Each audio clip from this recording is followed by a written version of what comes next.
வணக்கம். இன்று என் குடும்பத்தையே உலுக்கிய ஒரு சம்பவத்தைப் பற்றி நான் உங்களிடம் சொல்லப்போகிறேன். இது 3 பிள்ளைகளைக் கொண்ட ஒரு தாயின் கதை. ஆனால் அவர் உயிருக்கு ஆபத்தான நிலையில் இருந்தபோது 2 பிள்ளைகள் அவரை திரும்பி பார்க்கக்கூட இல்லை. தன் தாயை காப்பாற்ற தன் அனைத்தையும் பணயம் வைத்த ஒரு மகனின் கதை இது. மேலும் உறவுகளின் உண்மையான முகத்தை வெளிச்சத்திற்கு கொண்டு வந்த உயில் பற்றிய கதை இது. நாம் கதையை தொடர்வதற்கு முன் ஒரு சிறிய வேண்டுகோள். நீங்கள் இந்த கதையை எங்கிருந்து பார்க்கிறீர்கள் என்பதை எங்களுக்கு கமெண்ட் செய்து சொல்லுங்கள். கதை பிடித்திருந்தால் வீடியோவை லைக் செய்து ஷேர் செய்யுங்கள். நொய்டாவில் இருந்த எங்களது சிறிய 2 படுக்கையறை கொண்ட பிளாட்டின் சமையலறையில் இன்று என் கணவர் விவேக்கிற்கு பிடித்த துவரம்பருப்பு மற்றும் உருளைக்கிழங்கு கோபி காய்கறி வறுவலின் மனம் பரவியிருந்தது. எந்த ஒரு 5 நட்சத்திர ஹோட்டல் உணவையும் மிஞ்சக்கூடிய மனம் அது. அது வீட்டின் சொந்த பந்தத்தின் மனம். நான் கேஸ் அடுப்பை அணைத்துவிட்டு என் துப்பட்டாவால் கைகளை துடைத்துக் கொண்டிருந்தபோது கதவு மணி அடித்தது. விவேக் வந்துவிட்டார். டெல்லியின் குளிர்காலத்து தளிர்காற்றை அவர் தன்னோடு கொண்டு வந்திருந்தார். அது உடலை நடுங்க வைத்தாலும் மனதிற்கு ஒரு இதத்தை தந்தது. அவர் தனது லேப்டாப்பை சோபாவில் வைத்துவிட்டு வழக்கமான புன்னகையுடன் என்னை பார்த்தார். நாள் முழுவதும் இருந்த சோர்வை போக்க அந்த புன்னகையே போதுமானது. நாங்கள் 6 மாதங்களுக்கு முன்புதான் இந்த பிளாட்டை தவணை முறையில் வாங்கினோம். இது நொய்டாவின் வெளிப்புற பகுதியில் இருந்தது, பெரியதும் அல்ல. ஆனால் அது எங்களுடைய சொந்த வீடு. பல வருட சேமிப்பை முதலீடு செய்து நாங்கள் உருவாக்கிய சிறிய கூடு அது. விவேக் என் தோள் மீது கை வைத்து உற்சாகத்துடன் சொன்னார், அஞ்சலி, கேள். இந்த மாதம் எனக்கு பெர்ஃபார்மன்ஸ் போனஸ் கிடைத்துள்ளது. இன்னும் கொஞ்சம் பணம் சேர்த்தால் உனக்கு சமையலறையில் ஒரு புதிய மாடுலர் கிச்சன் அமைத்து தருவேன். அதனால் நீ அதிகம் கஷ்டப்பட வேண்டியிருக்காது. நான் புன்னகைத்தேன். என் இதயம் ஒரு சாதாரண மகிழ்ச்சியால் நிறைந்தது. நான் பாத்திரங்களை எடுக்க திரும்பியபோது மேஜையிலிருந்த விவேக்கின் போன் உரக்க ஒலிக்கத் தொடங்கியது. அந்த ரிங்டோனில் ஒரு விசித்திரமான பதற்றம் இருந்தது. எங்களை அதிர வைத்த ஒரு பதற்றம் அது. திரையில் பார்த்தேன், அண்டை வீட்டுக்காரர் சர்மா அங்கிளின் பெயர் மின்னியது. விவேக் போனை எடுத்ததும் மறுபக்கத்திலிருந்து அழுதபடியே பதற்றமான குரல் ஒன்று கேட்டது. அவருக்கு பின்னால் பலத்த காற்றின் சத்தமும் கேட்டது. விவேக் தம்பி, சீக்கிரம் மொராதாபாத் வா. உன் அம்மா சுமித்ரா ஜி கபாடிப்பட்டி சந்தையில் காய்கறி விற்றுக்கொண்டிருந்தபோது திடீரென்று கீழே விழுந்துவிட்டார். மக்கள் அவரை அருகிலுள்ள மருத்துவமனைக்கு கொண்டு சென்றுள்ளனர். அவருடைய மூளையில் இரத்த நரம்பு வெடித்துவிட்டதாக டாக்டர் சொல்கிறார்கள். நிலைமை மிக மோசம் தம்பி. என் கையில் இருந்த கண்ணாடி கிளாஸ் நழுவித் தரையில் விழுந்து துண்டு துண்டானது. அது சிதறியபோது என் மன அமைதியும் அதே நொடியில் உடைந்து சிதறியது போலிருந்தது. விவேக்கின் முகம் வெளிறிப்போயிருந்தது. உடலில் ஒரு துளி இரத்தம் கூட இல்லாதது போல இருந்தது. அவர் எவ்வளவு நடுங்கிக் கொண்டிருந்தார் என்றால் அவர் கையிலிருந்து போன் கிட்டத்தட்ட நழுவி விழுந்திருந்தது. அவர் திக்கித்திணறி எதையோ கேட்க முயன்றார். ஆனால் சர்மா அங்கிள் அவசர சிகிச்சை அறை நோக்கி ஓடிக்கொண்டே போனை துண்டித்துவிட்டார். ஒருவருக்கொருவர் எதையும் பேசிக்கொள்ளாமல் நாங்கள் அவசரமாக பையில் துணிகளை எடுத்துக்கொண்டோம். வீட்டிலிருந்த சொற்ப பணத்தை சேர்த்துக்கொண்டு எங்கள் பழைய காரை நோக்கி ஓடினோம். விவேக் தனது வேலைக்குப் பிறகு கூடுதல் வருமானத்திற்காக எப்போதாவது டாக்ஸியாக ஓட்டும் கார் அது. டெல்லி மொராதாபாத் நெடுஞ்சாலையில் இரவு இருள் சூழ்ந்து கொண்டிருந்தது. லேசான தூறல் தொடங்கியதால் காரின் வைப்பர்கள் முழு வேகத்தில் வேலை செய்ய வேண்டியிருந்தது. விவேக் ஸ்டியரிங் வீலை உறுதியாக பிடித்துக் கொண்டிருந்தார். அவரது விரல் நுனிகள் அழுத்தத்தினால் வெள்ளை நிறமாக மாறியிருந்தன. அவர் என்னிடம், அஞ்சலி, கவிதா மற்றும் சுனிதா அக்காவுக்கு போன் செய். உடனே மருத்துவமனைக்கு வருமாறு சொல். அம்மாவுக்கு ஏதாவது ஆகிவிட்டால் நாம் வாழ்நாள் முழுவதும் வருத்தப்படுவோம் என்றார். நான் தலையசைத்துவிட்டு நடுங்கும் கைகளால் கவிதா அக்காவுக்கு போன் செய்தேன். விவேக்கின் மூத்த சகோதரி மொராதாபாத் நகரிலேயே வசிப்பவர், துணிக்கடை தொழில் செய்பவர். அவருடைய வீடு மருத்துவமனையிலிருந்து 20 நிமிட தூரத்தில்தான் இருந்தது. போன் ஒலித்துக்கொண்டே இருந்தது. அவர் போனை எடுப்பார் என்றும் இந்த பயங்கரமான நெருக்கடியில் எங்களுக்கு கொஞ்சம் ஆறுதல் கிடைக்கும் என்றும் மூச்சை அடக்கிக் கொண்டு காத்திருந்தேன். ஆனால் திடீரென்று அந்த இணைப்பு துண்டிக்கப்பட்டு பிஸியான டோன் வரத் தொடங்கியது. நான் மீண்டும் போன் செய்தேன். 3வது முறையும் செய்தேன். ஆனால் ஒவ்வொரு முறையும் ஒரே பதில்தான் கிடைத்தது. நீங்கள் அழைக்கும் எண் தற்போது ஸ்விட்ச் ஆஃப் செய்யப்பட்டுள்ளது. நான் விவேக்கை பார்த்து அவருக்கு தைரியம் சொல்ல முயன்றேன். அக்கா, ஒருவேளை கடையில் கணக்கு வழக்குகளில் பிஸியாக இருக்கலாம் அல்லது போன் பேட்டரி தீர்ந்திருக்கலாம். நான் சுனிதா அக்காவுக்கு போன் செய்து பார்க்கிறேன் என்றேன். விவேக்கின் 2வது சகோதரியான சுனிதா அக்காவுக்கு போன் செய்தேன். போன் எடுத்தவுடனேயே மறுபக்கத்திலிருந்து பலத்த சத்தம் கேட்டது. பார்ட்டி இசை மற்றும் கண்ணாடிகள் மோதும் சத்தம் கேட்டது. நான் போனில் கத்திச் சொன்னேன், சுனிதா அக்கா, அம்மாவுக்கு உடல்நிலை மிகவும் மோசமாக இருக்கிறது. அவர் மருத்துவமனையில் இருக்கிறார். நீங்கள் உடனே மருத்துவமனைக்கு வாருங்கள். ஆனால் என் பேச்சிற்கு பதிலாக ஒரு மொட்டையான கட் சத்தம்தான் கேட்டது. அழைப்பு துண்டிக்கப்பட்டது. நான் அதிர்ச்சியில் உறைந்து போய் போனின் கருப்பு திரையையே பார்த்து கொண்டிருந்தேன். என் உடல் முழுவதும் ஒரு நடுக்கம் ஏற்பட்டது. அது காரின் ஏசியால் வந்த குளிர் அல்ல, மாறாக திட்டமிட்டு புறக்கணிக்கப்பட்டதற்கான உணர்வு. விவேக் என் அமைதியை கவனித்து பதற்றத்துடன் கேட்டார், என்ன அஞ்சலி, அக்கா என்ன சொன்னார்? அம்மாவிடம் யாராவது சென்றிருக்கிறார்களா? அவர் கார் ஓட்டிக் கொண்டிருந்ததால் அவரிடம் உண்மையைச் சொல்லி மேலும் வருத்தப்படுத்த நான் விரும்பவில்லை. நெட்வொர்க் பலவீனமாக இருக்கிறது என்று மட்டும் சொன்னேன். ஆனால் என் கைகள் வேகமாக போனில் இருந்த அவருடைய 2 சகோதரிகளின் ஃபேஸ்புக் மற்றும் வாட்ஸ்அப் சுயவிவரங்களை சரிபார்த்தன. ஒரு பெண்ணாக என் உள்மனம் ஏதோ தவறாக நடப்பதை உணர்த்தியது. சுனிதா அக்காவின் ப்ரொஃபைலை திறந்து பார்த்தேன். அவர் 40 நிமிடங்களுக்கு முன்புதான் ஒரு புதிய போஸ்ட் போட்டிருந்தார். அந்த படத்தில் சுனிதா அக்காவும் அவரது குடும்பத்தாரும் ஒரு ஆடம்பரமான உணவகத்தில் டைனிங் டேபிளில் அமர்ந்து சிரித்துக் கொண்டிருந்தார்கள். அதனுடன் குடும்பத்துடன் வீக்கெண்ட் கொண்டாட்டம் என்று எழுதியிருந்தது. ஆனால் அதைவிட பயங்கரமான விஷயம் என்னவென்றால், நான் அந்த பதிவை பார்த்த அடுத்த நொடியே அது மறைந்துவிட்டது. அவர் அதை நீக்கியிருக்கலாம் அல்லது எங்களை பார்க்கக்கூடாது என்பதற்காக பிளாக் செய்திருக்கலாம். நான் போனை இறுகப் பற்றிக் கொண்டேன். என் இதயத்தில் கசப்பும் கோபமும் ஒரே நேரத்தில் பெருகின. ஒரு தாய் இங்கே உயிருக்கும் மரணத்திற்கும் இடையில் போராடிக் கொண்டிருக்க, அவருடைய சொந்த மகள்களோ பொறுப்பிலிருந்து தப்பிக்க போனை அணைத்து வைத்து நாடகமாடிக் கொண்டிருந்தனர். நாங்கள் மருத்துவமனைக்குச் சென்றபோது இரவு 11 மணி ஆகியிருந்தது. அவசர சிகிச்சை பிரிவின் தாழ்வாரம் அமைதியாக இருந்தது. மருத்துவர்களின் வேகமான காலடிச் சத்தமும் மெஷின்களின் டிக் டிக் என்ற குளிர்ச்சியான பயங்கரமான சத்தமும் மட்டும் கேட்டுக்கொண்டிருந்தது. சர்மா அங்கிளின் அண்டை வீட்டுக்காரர் ரமா சித்தி எங்களை பார்த்ததும் ஓடிவந்து எங்களை அணைத்துக் கொண்டார். அவர் அழுது அழுது கண்கள் சிவந்து போயிருந்தது. அவர் விவேக்கின் கைகளை பிடித்துக்கொண்டு, தம்பி, நீங்கள் வந்தது நல்லதாகப் போனது. டாக்டர் இப்பதான் குடும்பத்தினரை வரச் சொன்னார்கள். நிலைமை மிக மோசம். சுமித்ரா கோமா நிலைக்குச் சென்றுவிட்டார் என்றார். விவேக் டாக்டர் கேபினை நோக்கி ஓடினார். நான் அவருக்குப் பின்னால் சென்றேன். என்னால் என் மூச்சைக் கூட சரியாக கட்டுப்படுத்த முடியாத நிலையில் தீவிரமான முகத்துடன் இருந்த ஒரு முதிய மருத்துவர் ஒரு தகவலைச் சொன்னார். அது ஒரு மின்னல் தாக்குதலை விட மோசமானதாக இருந்தது. அவர் எக்ஸ்ரே ஃபிலிமை சுட்டிக்காட்டி, மெதுவாக ஆனால் தெளிவாக, நோயாளிக்கு மூளையில் அதிகப்படியான இரத்தப்போக்கு ஏற்பட்டுள்ளது. இரத்த உறைவு முக்கிய நரம்புகளை அழுத்துகிறது. உடனடியாக அறுவை சிகிச்சை செய்து அந்த நரம்பை அடைக்க வேண்டும் என்றார். விவேக் நடுங்கும் குரலில், டாக்டர், என் அம்மாவை காப்பாற்றுங்கள். எவ்வளவு செலவானாலும் நாங்கள் ஏற்பாடு செய்கிறோம் என்று கேட்டார். டாக்டர் எங்களை ஒரு அனுதாபத்துடன் பார்த்துவிட்டு ஒரு நீண்ட மூச்சை இழுத்துவிட்டார். பாருங்கள், அறுவை சிகிச்சை கட்டணம், மருந்துகள் மற்றும் அறுவை சிகிச்சைக்கு பிறகு ஐசியூவில் இருக்கும் செலவு என மொத்தம் சுமார் 15 லட்சம் வரும். அறுவை சிகிச்சைக்கான தயாரிப்புகளை தொடங்க குடும்பத்தினர் உடனடியாக 7 லட்சம் ரூபாய் டெபாசிட் செய்ய வேண்டும். ஒவ்வொரு 1 மணி நேர தாமதமும் பிழைப்பதற்கான நம்பிக்கையில் 10% குறைவை குறிக்கும். 15 லட்சம். இந்த தொகை என் காதுகளில் ஒரு பலத்த வெடிகுண்டாக ஒலித்தது.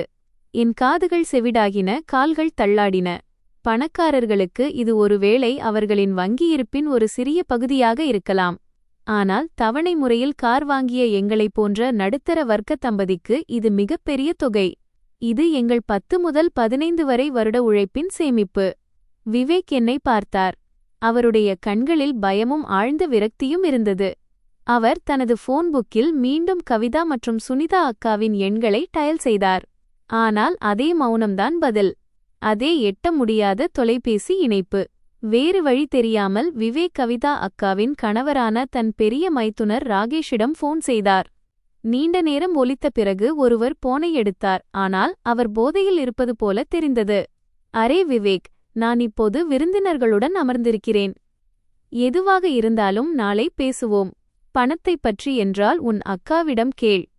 என்னிடம் எதுவும் இல்லை. விவேக் எதையும் சொல்வதற்குள் போன் துண்டிக்கப்பட்டது. அவர் சுனிதா அக்காவின் கணவரான மற்றொரு மைத்துனர் தீபக்கிடம் போன் செய்தார். அங்கேயும் அவரை தட்டிக்கழிக்கும் பதில்தான் கிடைத்தது. நான் வேலை விஷயமாக ஊருக்கு வெளியே இருக்கிறேன். ஏடிஎம் கார்டெல்லாம் உன் அக்காவிடம்தான் இருக்கிறது. நீ இப்போதைக்கு கவனித்துக்கொள், நான் வந்த பிறகு கணக்கு பார்த்து கொள்ளலாம். விவேக்கின் கை கீழே தொங்கியது. போன் நழுவி நாற்காலியில் விழுந்தது. அவர் சுவரில் தலையை சாய்த்துக் கொண்டார். அவர் விம்மி விம்மி அழுதார். அவருடைய தோள்கள் விக்கல் ஒலியால் குலுங்கின. தன் குடும்பத்தின் வலுவான ஆதாரமாக கருதப்பட்ட அந்த மனிதன் இப்படி உடைந்து போவதைப் பார்த்து என் இதயம் நின்றுவிட்டது. நான் எங்களது வங்கிக் கணக்குகளை சோதித்தேன். ஒவ்வொரு பைசாவையும் சேர்த்தாலும் சேமிப்பு மற்றும் இந்த மாதச் செலவு பணத்தை எல்லாம் கூட்டிப் பார்த்தால் நம்மிடம் வெறும் 1.5 லட்சம் ரூபாய் மட்டுமே இருந்தது. நள்ளிரவில் நண்பர்கள் உறவினர்களிடம் கடன் கேட்டேன். சிலர் 10,000 கொடுத்தார்கள், சிலர் 20,000 கொடுத்தார்கள். ஆனால் அந்த பெரும் தொகைக்கு முன்னால் இது கடலில் போட்ட பெருங்காயம் போல இருந்தது. விவேக் தலையை உயர்த்தி என்னை பார்த்தார். அவருடைய சிவந்த கண்களில் இரத்த நாளங்கள் துருத்திக் கொண்டிருந்தன. அவர் எதையோ சொல்ல நினைத்தார், ஆனால் அவரது உதடுகள் நடுங்கின. அவர் என்ன நினைக்கிறார் என்பது எனக்குத் தெரியும். ஆனால் அதைச் சொல்ல அவருக்கு துணிச்சல் வரவில்லை. எங்கள் புதிய வீடு, அதில் ஒரு நிலையான எதிர்காலத்திற்காக நாங்கள் கண்ட கனவுகள் மற்றும் நம்பிக்கைகள் எல்லாம் இருந்தன. அதுவே எங்கள் ஒரே மதிப்புமிக்க சொத்து. ஆனால் அது எங்களது பல வருட உழைப்பின் பலன். அங்குதான் எங்கள் முதல் குழந்தையை வரவேற்க கனவு கண்டிருந்தோம். அதை விற்றுவிட்டாலோ அல்லது அடமானம் வைத்துவிட்டாலோ நாங்கள் மீண்டும் வாடகை வீடுகளின் இடுக்கிலும் கடன்களின் சுமையிலும் சிக்கிக்கொள்வோம். எப்போது தலை நிமிர்வோம் என்று தெரியவில்லை. அந்த சங்கடமான தருணத்தில் என் மாமியார் சுமித்ராஜியின் நினைவுகள் ஒவ்வொன்றாக என்னுள் வந்து சென்றன. நான் புதுப்பெண்ணாக வந்தபோது எனக்கு டெங்கு காய்ச்சல் வந்திருந்தது. அப்போது 3 இரவுகள் தூங்காமல் என் தலைமாட்டிலேயே உட்கார்ந்திருந்தது இதே சுமித்ராஜிதான். கையில் விசிறி வைத்து காற்று வீசிக் கொண்டிருந்தார். ஏனென்றால் மின்விசிறியின் சத்தத்தால் என் தலைவலி அதிகரித்துவிடுமோ என்று அவர் பயந்தார். அவர் ஒவ்வொரு முள்ளாக நீக்கி எனக்காக ஓமம் கலந்த மீன் சூப் செய்து கொடுத்திருந்தார், என் பலவீனம் நீங்க வேண்டும் என்பதற்காக. என்னை அவர் ஒருபோதும் மருமகளாக கருதியதில்லை. எப்போதும் தன் மகளைப் போலவே அன்பு காட்டினார். விவேக் என்னிடம் எப்போதெல்லாம் சத்தமாக பேசுகிறாரோ அப்போதெல்லாம் அவர் என் பக்கமே நின்றார், என் கேடயமாக திகழ்ந்தார். நான் ஒரு ஆழ்ந்த மூச்சை இழுத்தேன். உலகியல் சார்ந்த லாப நஷ்ட கணக்குகளை தாண்டி முடிவெடுத்தேன். முன்னேறிச் சென்று என் கணவரின் குளிர்ந்து போன கையை உறுதியாக பற்றிக்கொண்டேன். என் கன்னங்களில் கண்ணீர் வழிந்தாலும் நேரடியாக அவர் கண்களை பார்த்துச் சொன்னேன், விவேக், நாம் வீட்டை அடமானம் வைத்துவிடலாம். உங்கள் அம்மாவை நாம் மீண்டும் ஒருபோதும் கொண்டு வர முடியாது. விவேக் ஆச்சரியத்துடன் என்னை பார்த்துவிட்டு என்னை இறுக அணைத்துக் கொண்டார். அவரது சூடான கண்ணீர் என் தோளில் விழுந்து துணிகளை நனைத்தது. அதன் உவர்ப்புத்தன்மை என் இதயத்தையே சென்றடைந்தது. நள்ளிரவில் வட்டிக்கு கடன் வாங்குவதற்காக மருத்துவமனை வாயிலை விட்டு நாங்கள் வெளியே அடி எடுத்து வைத்தபோது எங்கள் வாழ்க்கை முட்களும் புயல்களும் நிறைந்த ஒரு புதிய பாதையில் திரும்பும் என்பது எங்களுக்குத் தெரியும். இரவு 2 மணி ஆகியிருந்தது. ஒரு பைனான்ஸ் கம்பெனி அலுவலகத்திற்குச் செல்லும் அந்த சந்து மிகவும் இருட்டாக இருந்தது. ஒரு பழைய சைன்போர்ட்டிலிருந்து வந்த மஞ்சள் நிற மங்கலான வெளிச்சம் மட்டும் மின்னிக் கொண்டிருந்தது. மூடப்பட்ட அறைக்குள் இருந்து சிகரெட் புகை வெளியே வந்து கொண்டிருந்தது. அது காற்றில் ஒரு விசித்திரமான மூச்சுத்திணறலையும் கனத்தையும் ஏற்படுத்தி ஏற்கனவே பயந்து போயிருந்த என் இதயத்திற்கு மேலும் அழுத்தத்தை கொடுத்தது. மருத்துவமனை வாசலில் சந்தித்த ஒரு புரோக்கர் எங்களை ஓம் என்ற மனிதரிடம் அறிமுகப்படுத்தினார். அவர் ஒரு பழைய தோல் நாற்காலியில் கால்களை நீட்டி அமர்ந்திருந்தார். விவேக் நடுங்கும் கைகளால் மேஜை மீது வைத்திருந்த நிலப்பத்திரங்களின் மீது அவரது கூர்மையான குளிர்ந்த கண்கள் சுழன்றன. அவர் சிகரெட்டை ஒருமுறை ஆழமாக இழுத்துவிட்டு புகையை காற்றில் ஊதிவிட்டு அலட்சியமான குரலில் சொன்னார், ஃபிளாட்டிற்கு இன்னும் அசல் பத்திரங்கள் தயாராகவில்லை, வெறும் அக்ரிமெண்ட் டு சேல் மட்டும்தான் இருக்கிறது. இதை வைத்து நள்ளிரவில் எந்த வங்கியும் கடன் கொடுக்காது, இது மிகவும் கடினம். விவேக் என் கையை இறுகப் பற்றிக் கொண்டார். அவரது குரல் பதற்றத்துடன் உடைந்தது, பாய் சாப், எங்களுக்கு உதவுங்கள். என் அம்மா அறுவை சிகிச்சைக்கு காத்திருக்கிறார். இன்னும் சிறிது தாமதமானாலும் மிகவும் காலதாமதமாகிவிடும். அந்த மனிதன் ஒரு வக்கிரமான புன்னகையை உதிர்த்துவிட்டு ஏற்கனவே தயார் செய்து வைக்கப்பட்டிருந்த ஒப்பந்தத்தை எங்கள் பக்கம் தள்ளினான். அவன் தன் விரலால் காகிதத்தை தட்டி, பழைய அறிமுகம் ஒன்றுதான் என்னிடம் அனுப்பியது, அதனால்தான் உங்கள் வேலையைச் செய்து கொடுக்கிறேன். ஆனால் இது அடமானம் அல்ல. நீங்கள் ஒரு விற்பனை ஒப்பந்தத்தில் கையெழுத்திட வேண்டும். அதில் நீங்கள் இந்த வீட்டை 50 லட்சத்திற்கு எனக்கு விற்றுவிட்டதாக எழுதப்பட்டிருக்கும். இது சந்தை மதிப்பில் பாதிதான் என்றான். நான் காகிதத்தை எடுத்து படிக்கத் தொடங்கினேன். ஒவ்வொரு சொல்லும் என் கண்களில் ஊசியைப் போல தைத்தது. ஒப்பந்தப்படி 3 மாதங்களுக்குள் அசலையும் தினசரி கணக்கீட்டின்படி வட்டியையும் திருப்பிச் செலுத்தாவிட்டால் சட்டப்பூர்வமாக அந்த வீடு அவனுக்கு சொந்தமாகிவிடும், எந்த நீதிமன்ற நடவடிக்கையும் இன்றி. நான் விவேக்கை பார்த்தேன். அவர் தன் தலையை மேஜை மீது குனிந்திருந்தார். அவரது தோள்கள் இயலாமையாலும் குற்ற உணர்ச்சியாலும் நடுங்கிக் கொண்டிருந்தன. ஆனால் அவசர சிகிச்சை அறையில் படுத்திருந்த என் மாமியாரின் முகம் நினைவுக்கு வந்ததும் இந்த கொடூரமான முடிவை எடுக்க வேண்டியிருந்தது. நான் பேனாவை எடுத்து நடுங்கும் கைகளுடன் விற்பனையாளரிடத்தில் என் பெயரை எழுதினேன். என் சொந்த இரத்தத்தின் ஒரு பகுதியை, என் எதிர்காலத்தின் ஒரு துண்டை கத்தரித்து என் மாமியாரின் உயிரைக் கொடுத்து வாங்குவது போல உணர்ந்தேன். ஓம் ஒரு மங்கலான புன்னகையுடன் தன் பீரோவைத் திறந்து பணக்கட்டுகளை மேஜை மீது வீசினான். மர மேஜை மீது பணக்கட்டுகள் விழுந்த சத்தம் மிகவும் வறண்டதாகவும் கரகரப்பாகவும் இருந்தது. நாங்கள் பணப்பையுடன் மருத்துவமனைக்கு ஓடினோம். டாக்டர் அறுவை சிகிச்சைக்கு தயாராவதற்காக தனது கேபினிலிருந்து வெளியே வந்த அதே தருணத்தில் அந்த பணத்தைச் செலுத்தினோம். அறுவை சிகிச்சை அறையின் விளக்கு பிரகாசமாக எரியத் தொடங்கியது. கதவு மூடிக்கொண்டது. அது உயிருக்கும் மரணத்திற்கும் இடையே ஒரு மங்கலான நம்பிக்கைக்கும் ஆழ்ந்த பயத்திற்கும் இடையே ஒரு சுவரை எழுப்பியது. விவேக்கும் நானும் தாழ்வாரத்தின் குளிர்ந்த தரையில் ஒருவரை ஒருவர் ஒட்டிக்கொண்டு அமர்ந்திருந்தோம். யாரும் எதுவும் பேசவில்லை. ஜன்னல் வழியாக வந்த காற்றின் இரைச்சலில் எங்கள் கனமான சுவாசங்கள் மட்டுமே கலந்திருந்தன. அடுத்த நாள் மதியம் அறுவை சிகிச்சை முடிந்து அம்மா ரிகவரி ரூமுக்கு மாற்றப்பட்டிருந்தபோது விவேக்கின் போனுக்கு ஒரு மெசேஜ் வந்தது. அது கவிதா அக்காவின் மெசேஜ். நேற்று என் போன் பேட்டரி தீர்ந்துவிட்டது. இப்பதான் சார்ஜ் ஆகி ஆன் ஆனது. அம்மா எப்படி இருக்காங்க? நான் இப்போ பார்டரில் சரக்கு விஷயமாக சிக்கிக் கொண்டேன். உடனே வர முடியாது. ஏதாவது தகவல் இருந்தா சொல்லு. இதற்கு சிறிது நேரத்திலேயே சுனிதா அக்காவின் அதே போன்ற ஒரு போலியான மெசேஜ் வந்தது. அதில் தன் சின்ன குழந்தை உடல்நிலை சரியில்லாமல் இருந்ததால் போனை பார்க்க முடியவில்லை என்று எழுதியிருந்தது. நான் அந்த மெசேஜை படித்துவிட்டு அழுது கொண்டே சிரித்தேன்.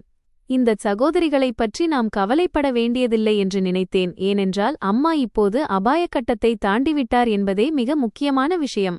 ஆனால் நான் சுடுதண்ணீர் எடுப்பதற்காக நர்ஸ் கவுண்டர் அருகே சென்றபோது 2 இளம் நர்ஸ்கள் தங்களுக்குள் பேசிக்கொள்வதைக் கேட்டேன்.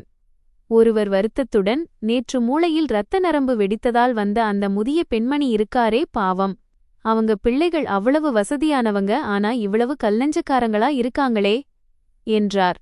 மற்றவர் ஏன் என்ன ஆச்சு என்று கேட்டார். முதல் நர்ஸ் குரலை தாழ்த்திக் கொண்டார். ஆனால் அவர் சொன்ன ஒவ்வொரு வார்த்தையையும் என்னால் தெளிவாக கேட்க முடிந்தது. நேற்று அவர் அனுமதிக்கப்பட்டபோது வசதியாக தெரிந்த 2 பெண்கள் வந்தார்கள். அவர்கள் அறுவை சிகிச்சை செலவு எவ்வளவு என்று கேட்டார்கள். லட்சக்கணக்கில் செலவாகும் என்று டாக்டர் சொன்னவுடனேயே அவர்களின் முகத்தில் ஈயாடவில்லை. அப்படியே அமைதியாக அங்கிருந்து சென்றுவிட்டார்கள். அவர்கள் ஒருமுறை கூட தங்கள் அம்மாவின் முகத்தை பார்க்கவில்லை. என் கால்கள் தரையில் புதைந்தது போல் ஆனது. என் கையிலிருந்த கிளாஸ் நடுங்கியது. சுடுதண்ணீரின் சில துளிகள் என் கையின் மீது விழுந்தன. அது கடும் எரிச்சலை ஏற்படுத்தியது. விஷயம் இதுதான். அவர்களுக்கு தெரியாமல் இருக்கவில்லை. அவர்களின் போன் சார்ஜ் தீரவில்லை, அல்லது அவர்கள் பிஸியாகவும் இருக்கவில்லை. அவர்கள் வந்திருந்தார்கள். அந்த பெரும் தொகையைப் பற்றி கேள்விப்பட்டார்கள். தங்கள் ஏழை சகோதரனையும் இறந்து கொண்டிருக்கும் அம்மாவையும் விட்டுவிட்டுச் சென்றுவிட முடிவு செய்திருந்தார்கள். அறுவை சிகிச்சை முடிந்து 3 நாட்கள் ஆகியும் அம்மா இன்டென்சிவ் கேர் யூனிட்டில் மயக்கத்திலேயே இருந்தார். அவரை சுற்றி குழாய்களின் வலை இருந்தது. வெண்டிலேட்டரின் சீரான சத்தம் அறையில் எதிரொலித்துக் கொண்டிருந்தது. விவேக் தாழ்வாரத்திலேயே முகாமிட்டிருந்தார். அவருடைய தாடி வளர்ந்திருந்தது. கையில் காலை முதல் ஒரு காய்ந்த ரொட்டித் துண்டு இருந்தது. அதை அவர் இன்னும் விழுங்கவில்லை. அப்போது அவருடைய போன் ஒலித்தது. திரையில் சுனிதா அக்காவின் பெயர் மின்னியது. கடந்த சில நாட்களாக நாங்கள் ஆவலுடன் எதிர்பார்த்துக் கொண்டிருந்த பெயர் அது. விவேக் அவசரமாக போனை எடுத்தார். சுனிதா அக்காவின் குரலில் ஒரு பதற்றம் இருந்தது. அவர் காலத்திற்கு எதிராக ஓடுவது போலிருந்தது. கடவுளே விவேக், என்னை மன்னித்துவிடு. நேற்று என் போன் முழுவதுமாக ஆஃப் ஆகிவிட்டது. சார்ஜரும் பழுதாகிவிட்டது. இப்போ வேறொருவர் போனிலிருந்துதான் உனக்கு அழைக்கிறேன். அம்மா எப்படி இருக்காங்க? நேற்றிலிருந்து உன்னை தொடர்பு கொள்ள முயற்சி செய்கிறேன்.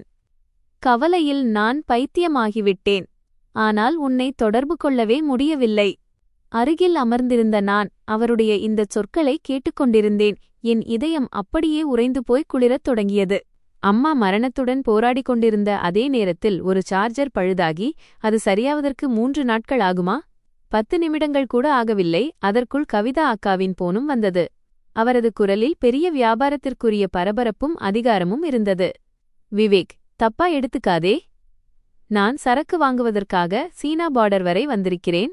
இங்கே நெட்வொர்க் பிரச்சினை ரொம்ப அதிகம். எப்போதாவதுதான் சிக்னல் கிடைக்கிறது, என் தலைகளே வெடித்துவிடும் போல இருக்கிறது. அம்மா விஷயத்தை கேட்டு என் கை கால்களே நடுங்கிவிட்டன. ஆனால் இங்கே சரக்கு சிக்கிக் கொண்டிருக்கிறது. நான் இப்போதே திரும்பி வந்துவிட்டால் லட்சக்கணக்கில் நஷ்டம் ஏற்படும். நீங்கள் இப்போது அம்மாவை கவனித்துக் கொள்ளுங்கள். பணம் அல்லது மருந்துகள் எதற்கு தேவைப்பட்டாலும் நான் வந்த பிறகு அனைத்தையும் பார்த்துக் கொள்கிறேன். விவேக் போனை வைத்த பிறகு ஒரு பெருமூச்சு விட்டு என்னை திரும்பி பார்த்தார். அவருடைய குழியான கண்களில் ஒரு அப்பாவித்தனமான நம்பிக்கை மின்னியது. பார்த்தாயா அஞ்சலி, அக்காக்களுக்கும் அவர்களின் கடமைகள் இருக்கின்றன. யாரும் அம்மாவை வேண்டுமென்றே விட்டுவிட மாட்டார்கள். கவிதா அக்கா வந்து பணத்தை கணக்கு பார்த்துக் கொள்வதாகச் சொன்னார்.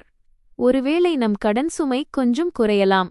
நான் என் கணவரை பார்த்தேன். அவருடைய இந்த அப்பாவித்தனம் பலவீனம் என்ற எல்லையைத் தொடும் அளவுக்கு இருந்ததைக் கண்டு எனக்கு அவர் மேல் பரிதாபமாக இருந்தது. ஆனால் இனிமேலும் அவரை போலியான நம்பிக்கைகளின் துணையோடு விட்டுவிட என்னால் முடியாது. நான் அமைதியாக என் போனை எடுத்து கடந்த 3 நாட்களில் அவருடைய 2 சகோதரிகளின் ஃபேஸ்புக் மற்றும் வாட்ஸ்அப் செயல்பாடுகளை நான் ரகசியமாகச் சேமித்து வைத்திருந்த ஸ்கிரீன்ஷாட்களை விவேக்கிடம் காட்டினேன். விவேக் முதல் முறை உதவி கேட்டு ஃபோன் செய்த அதே இரவில் சுனிதா அக்கா ஒரு ஆடம்பரமான காரோகேயில் மகிழ்ச்சியாக இருந்த அந்த படத்தை அவர்களுக்கு காட்டினேன். அந்த பதிவின் நேரமும் நாங்கள் மருத்துவமனைக்கு தவிப்புடன் சென்ற நேரமும் நிமிடத்திற்கு நிமிடம் ஒத்துப்போயின. அடுத்த நாள் காலை அவர் அந்த பதிவை நீக்கும் வரை அது அங்கேயே இருந்தது. பிறகு கவிதா அக்காவின் செயல்பாட்டு வரலாற்றை காட்டினேன்.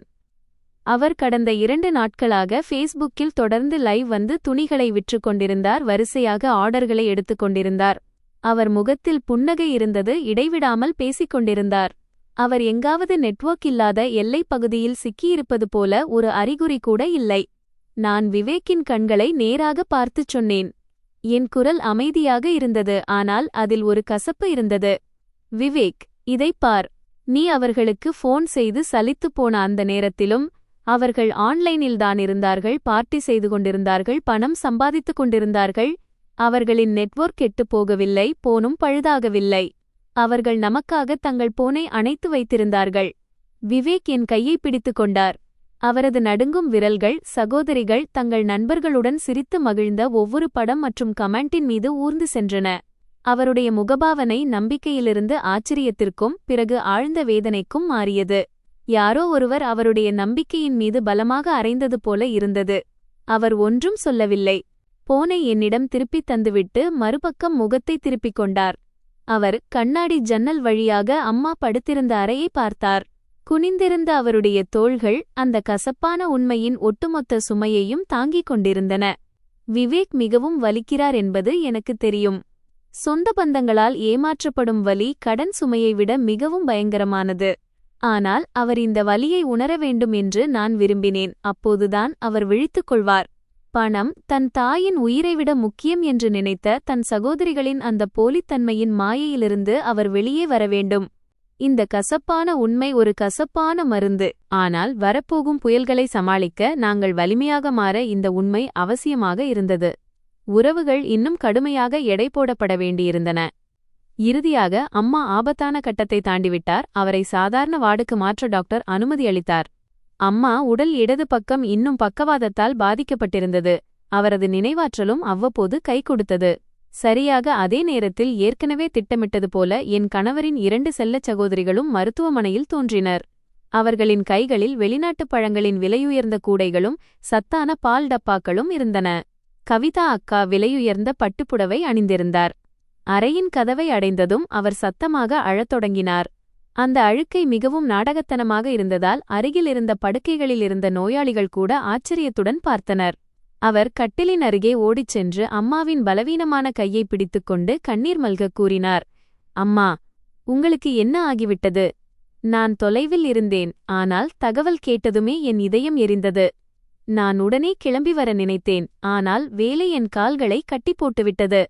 நான் உங்களை எவ்வளவு நேசிக்கிறேன் என்பது உங்களுக்கு தெரியாதா? என் மாமியார் அங்கேயே படுத்திருந்தார். அவரது கண்கள் சோர்வாகவும் மங்கலாகவும் இருந்தன. அவர் மெதுவாக தன் கண்களை இமைத்தார். தன் மூத்த மகளின் இந்த பிரம்மாண்டமான நடிப்புக்கு பதில் சொல்லும் சக்தி அவரிடம் இல்லை. சுனிதா அக்காவும் சளைத்தவர் அல்ல. அவர் பின்னால் நின்று விம்மிக் கொண்டிருந்தார். ஒரு வேலைப்பாடு மிக்க கைக்குட்டையால் கண்ணீரை துடைத்துக் கொண்டே அவ்வப்போது அறையில் இருந்த மற்றவர்களிடம் தனக்குத்தானே விளக்கமளித்துக் கொண்டிருந்தார். பாவம் என் அம்மா, வாழ்க்கை முழுவதும் பிள்ளைகளை வளர்க்க பாடுபட்டார். முதுமையில் இப்படிப்பட்ட நோய் அவரை பற்றிக் கொண்டது. நாங்கள் மகள்கள் என்பதால் திருமணம் முடிந்து தூரம் போய்விட்டோம். விரும்பினாலும் எங்களால் அவர்களை கவனிக்க முடியவில்லை. நான் அறையின் மூலையில் நின்று இதையெல்லாம் பார்த்து கொண்டிருந்தேன். இந்த வெளிவேஷ அன்பின் நாடகத்தை பார்த்து என் ரத்தம் கொதித்தது. ஆனால் அம்மாவின் உடல்நிலையை கருதி நான் அமைதியாக இருந்தேன். சிறிது நேரம் அழுது நாடகமாடிய பிறகு கவிதா அக்கா விவேக்கை வெளியே தாழ்வாரத்திற்கு அழைத்துச் சென்றார். அவர் சுற்றும் முற்றும் பார்த்துவிட்டு தன் பையிலிருந்து மெல்லிய ஒரு கவரை எடுத்தார். விவேக்கின் கையில் அதை கொடுத்துவிட்டு ஏதோ பெரிய ரகசியத்தை சொல்வது போல கிசுகிசுத்தார். இதை வைத்துக்கொண்டு அம்மாவின் மருந்துச் செலவை கவனித்துக்கொள். இந்த முறை வியாபாரத்தில் பெரிய நஷ்டம் ஏற்பட்டுவிட்டது. சரக்குகளெல்லாம் சிக்கிக் கொண்டன. மிகவும் கஷ்டப்பட்டுதான் 20,000 ஏற்பாடு செய்திருக்கிறேன். உங்களுக்கு சிறிய உதவியாக இருக்கும். 20,000. அவர் அணிந்திருந்த செருப்பு கூட குறைந்தபட்சம் 10,000 மதிப்புடையது. ஆனால் அந்த பணத்தை அவர் ஒன்றும் இல்லாதது போலச் சொன்னார்.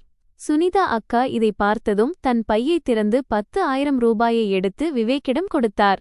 என்னிடம் அதிகம் இல்லை. இவருடைய அப்பாவுக்கு அரசு வேலை, வருமானம் ரொம்ப குறைவு. பிள்ளைகள் படித்துக் கொண்டிருக்கிறார்கள், செலவுகள் அதிகம். இந்த 10,000 என்னுடைய சிறிய உதவியாக நினைத்து வைத்துக்கொள். மொத்தமாக 30,000. தங்களை பெற்றெடுத்த அம்மாவின் உயிரை காப்பாற்ற தேவைப்பட்ட 15 லட்சம் அறுவை சிகிச்சை செலவுக்கு அவர்கள் கொடுத்த பிச்சை இது.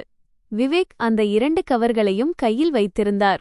அவருடைய கைகள் எவ்வளவு இறுக்கமாக இருந்தனவென்றால் அந்த காகித கவர்கள் மடிந்து போயின. அவரது முகம் கோபத்தாலும் அவமானத்தாலும் சிவந்தது. அந்த பணத்தை அவர்கள் முகத்திலேயே வீசி எறிய அவர் துடித்தார். அம்மாவுக்கு தேவைப்பட்டது 15 லட்சம். பிச்சையாக கொடுக்கும் இந்த சொற்ப பணம் அல்ல என்று கத்த நினைத்தார். ஆனால் நான் அவருக்கு முன்னதாகவே செயல்பட்டேன். நான் முன்னேறி வந்து மெதுவாக அவர் தோள் மீது கை வைத்து அவரை அமைதிப்படுத்தினேன். பிறகு அவர் கையில் இருந்த அந்த 2 கவர்களையும் வாங்கிக் கொண்டேன். என் நாத்தனார் இருவரின் கண்களையும் நேராக பார்த்து ஒரு மெல்லிய புன்னகையை உதிர்த்தேன். ஆனால் என் கண்களில் எந்த வெப்பமும் இல்லை. நன்றி அக்கா. பணம் என்பது பணம்தான். இது உழைத்துச் சம்பாதித்த பணம். நான் இதை ஒரு டைரியில் கவனமாக எழுதி வைத்துக் கொள்கிறேன். எந்த தேதியில் எந்த நேரத்தில் கவிதா அக்கா 20,000 கொடுத்தார்கள், சுனிதா அக்கா 10,000 கொடுத்தார்கள் என்று குறித்து வைத்துக் கொள்கிறேன். அம்மா குணமடைந்த பிறகு தன் மகள்களின் இந்த அன்பு மற்றும் மரியாதையை பற்றி அவரும் தெரிந்து கொள்ள வேண்டுமல்லவா? டைரியில் எழுதுவேன் என்று சொன்னதும் கவிதா அக்காவின் முகத்தில் இருந்த நிறம் மாறியது. அவர் உதடுகளில் ஒரு விசித்திரமான புன்னகை தவழ்ந்தது. சுனிதா அக்காவோ என் கண்களுக்கு பயந்து அம்மாவின் துணிகளை சரிசெய்வது போல நாடகமாடத் தொடங்கினார். நான் என்ன சொல்ல வருகிறேன் என்பது அவர்களுக்கு நன்றாக புரிந்தது. எதிர்காலத்தில் இது ஒரு ஆதாரமாக இருக்க வேண்டும் என்பதற்காகத்தான் இந்த மலிவான அன்பை பதிவு செய்கிறேன் என்று அவர்கள் புரிந்து கொண்டனர். அவர்கள் இந்த பணத்தை அம்மாவை காப்பாற்றக் கொடுக்கவில்லை, தங்கள் மனசாட்சியை அமைதிப்படுத்தவும் அக்கம்பக்கத்தினர் பேசுவதை தவிர்க்கவுமே கொடுத்தனர். தாங்கள் நாலாயக, பொறுப்பற்ற மகள்கள் என்ற முத்திரை விழுந்துவிடக்கூடாது என்பதற்காகவே இதை செய்தார்கள். அம்மா மருத்துவமனையில் அனுமதிக்கப்பட்டு 1 மாதம் ஆகிவிட்டது. எங்கள் வாழ்க்கை முற்றிலும் மாறிவிட்டது. அந்த வெள்ளைச்சுவர்கள், மருந்துகளின் நெடி, இவற்றை சுற்றியே எங்கள் வாழ்க்கை சுழன்றது. பக்கவாதத்தால் பாதிக்கப்பட்ட ஒருவரை பராமரிப்பது ஒன்றும் எளிதான காரியமல்ல. அவர்களை சுத்தம் செய்வது முதல் ஊட்டுவது மற்றும் பிசியோதெரபி செய்வது வரை அனைத்து சுமைகளும் விவேக்கின் பலவீனமான தோள்களிலும் என் பொறுமையிலும் விழுந்தன. பகலில் விவேக் தனது வேலைக்குப் பிறகு கூடுதல் வருமானத்திற்காக ஓடிக்கொண்டிருந்தார். 50 லட்சம் கடனுக்கான வட்டியை கட்டுவதற்காக அவர் இரவு பகலாக பயணிகளை ஏற்றிச் சென்றார். இரவில் அவர் மருத்துவமனைக்கு வந்து என் இடத்தை எடுத்துக்கொள்வார்.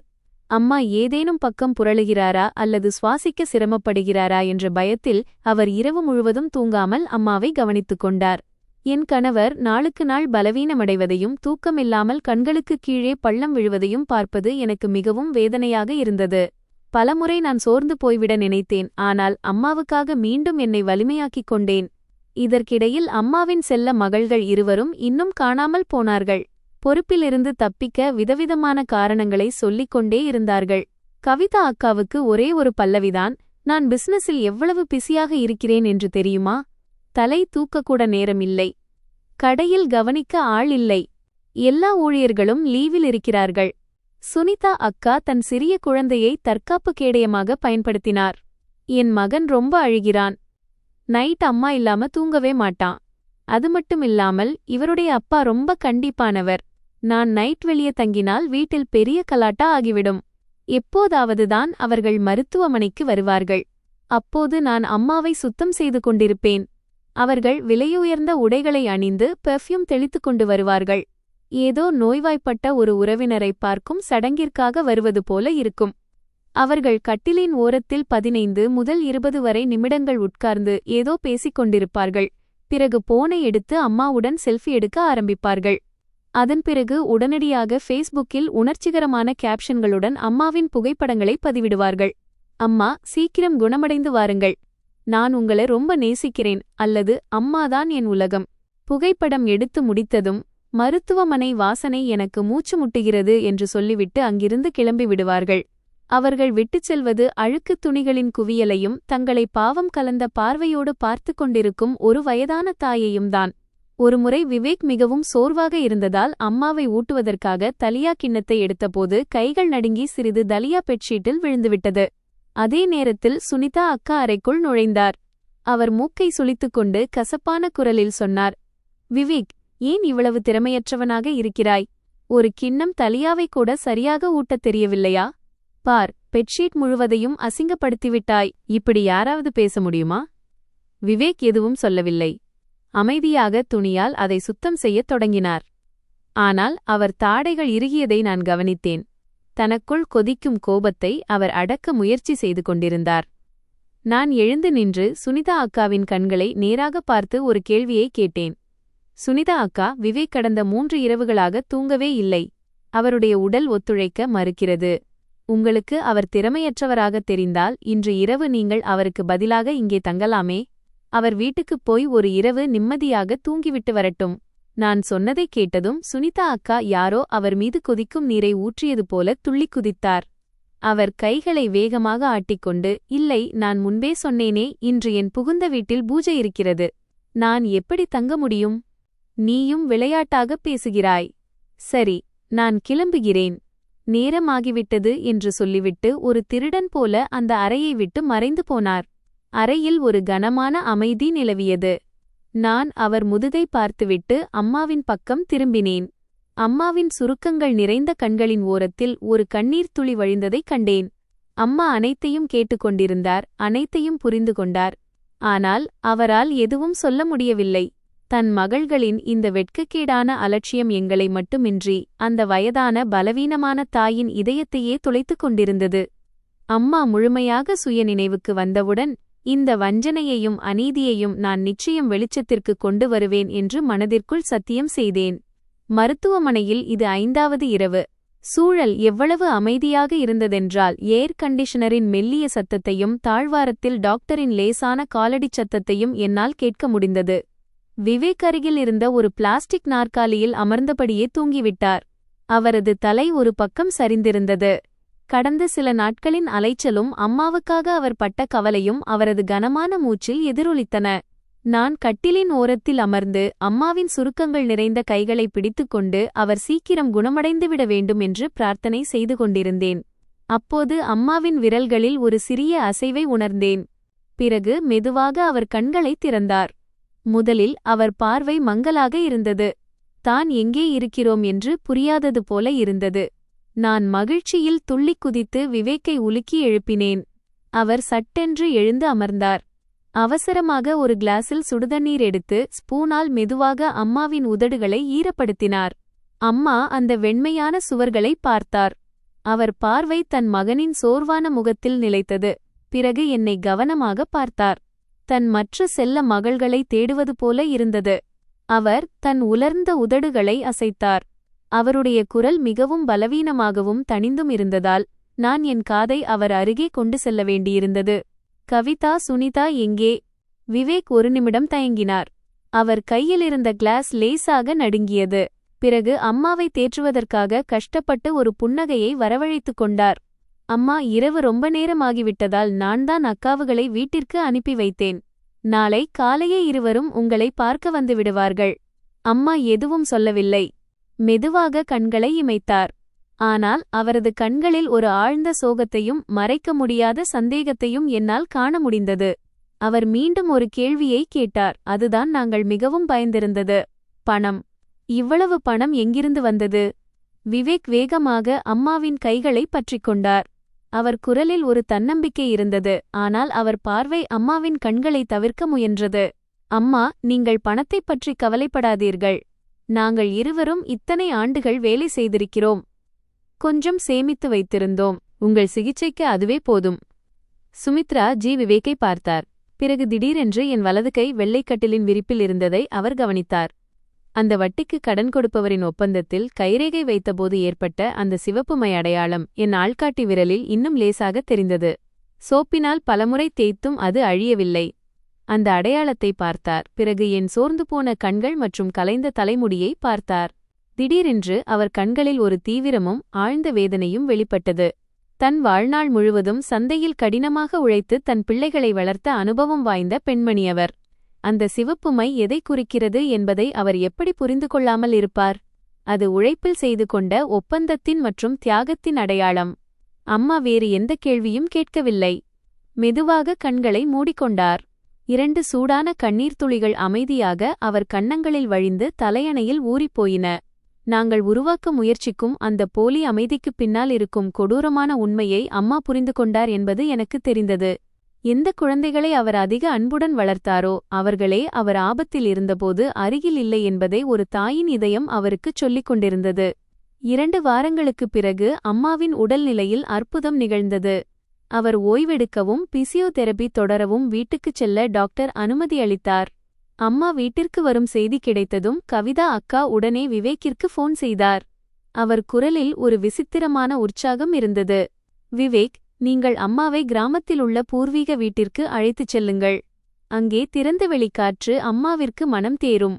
அம்மா குணமடைந்ததைக் கொண்டாட நான் ஒரு பெரிய விருந்து கொடுக்கப் போகிறேன். குடும்பத்தில் உள்ள பெரியவர்கள் அனைவரையும் அழைக்கிறேன். இதை கேட்டதும் எனக்கு வெறுப்பாக இருந்தது.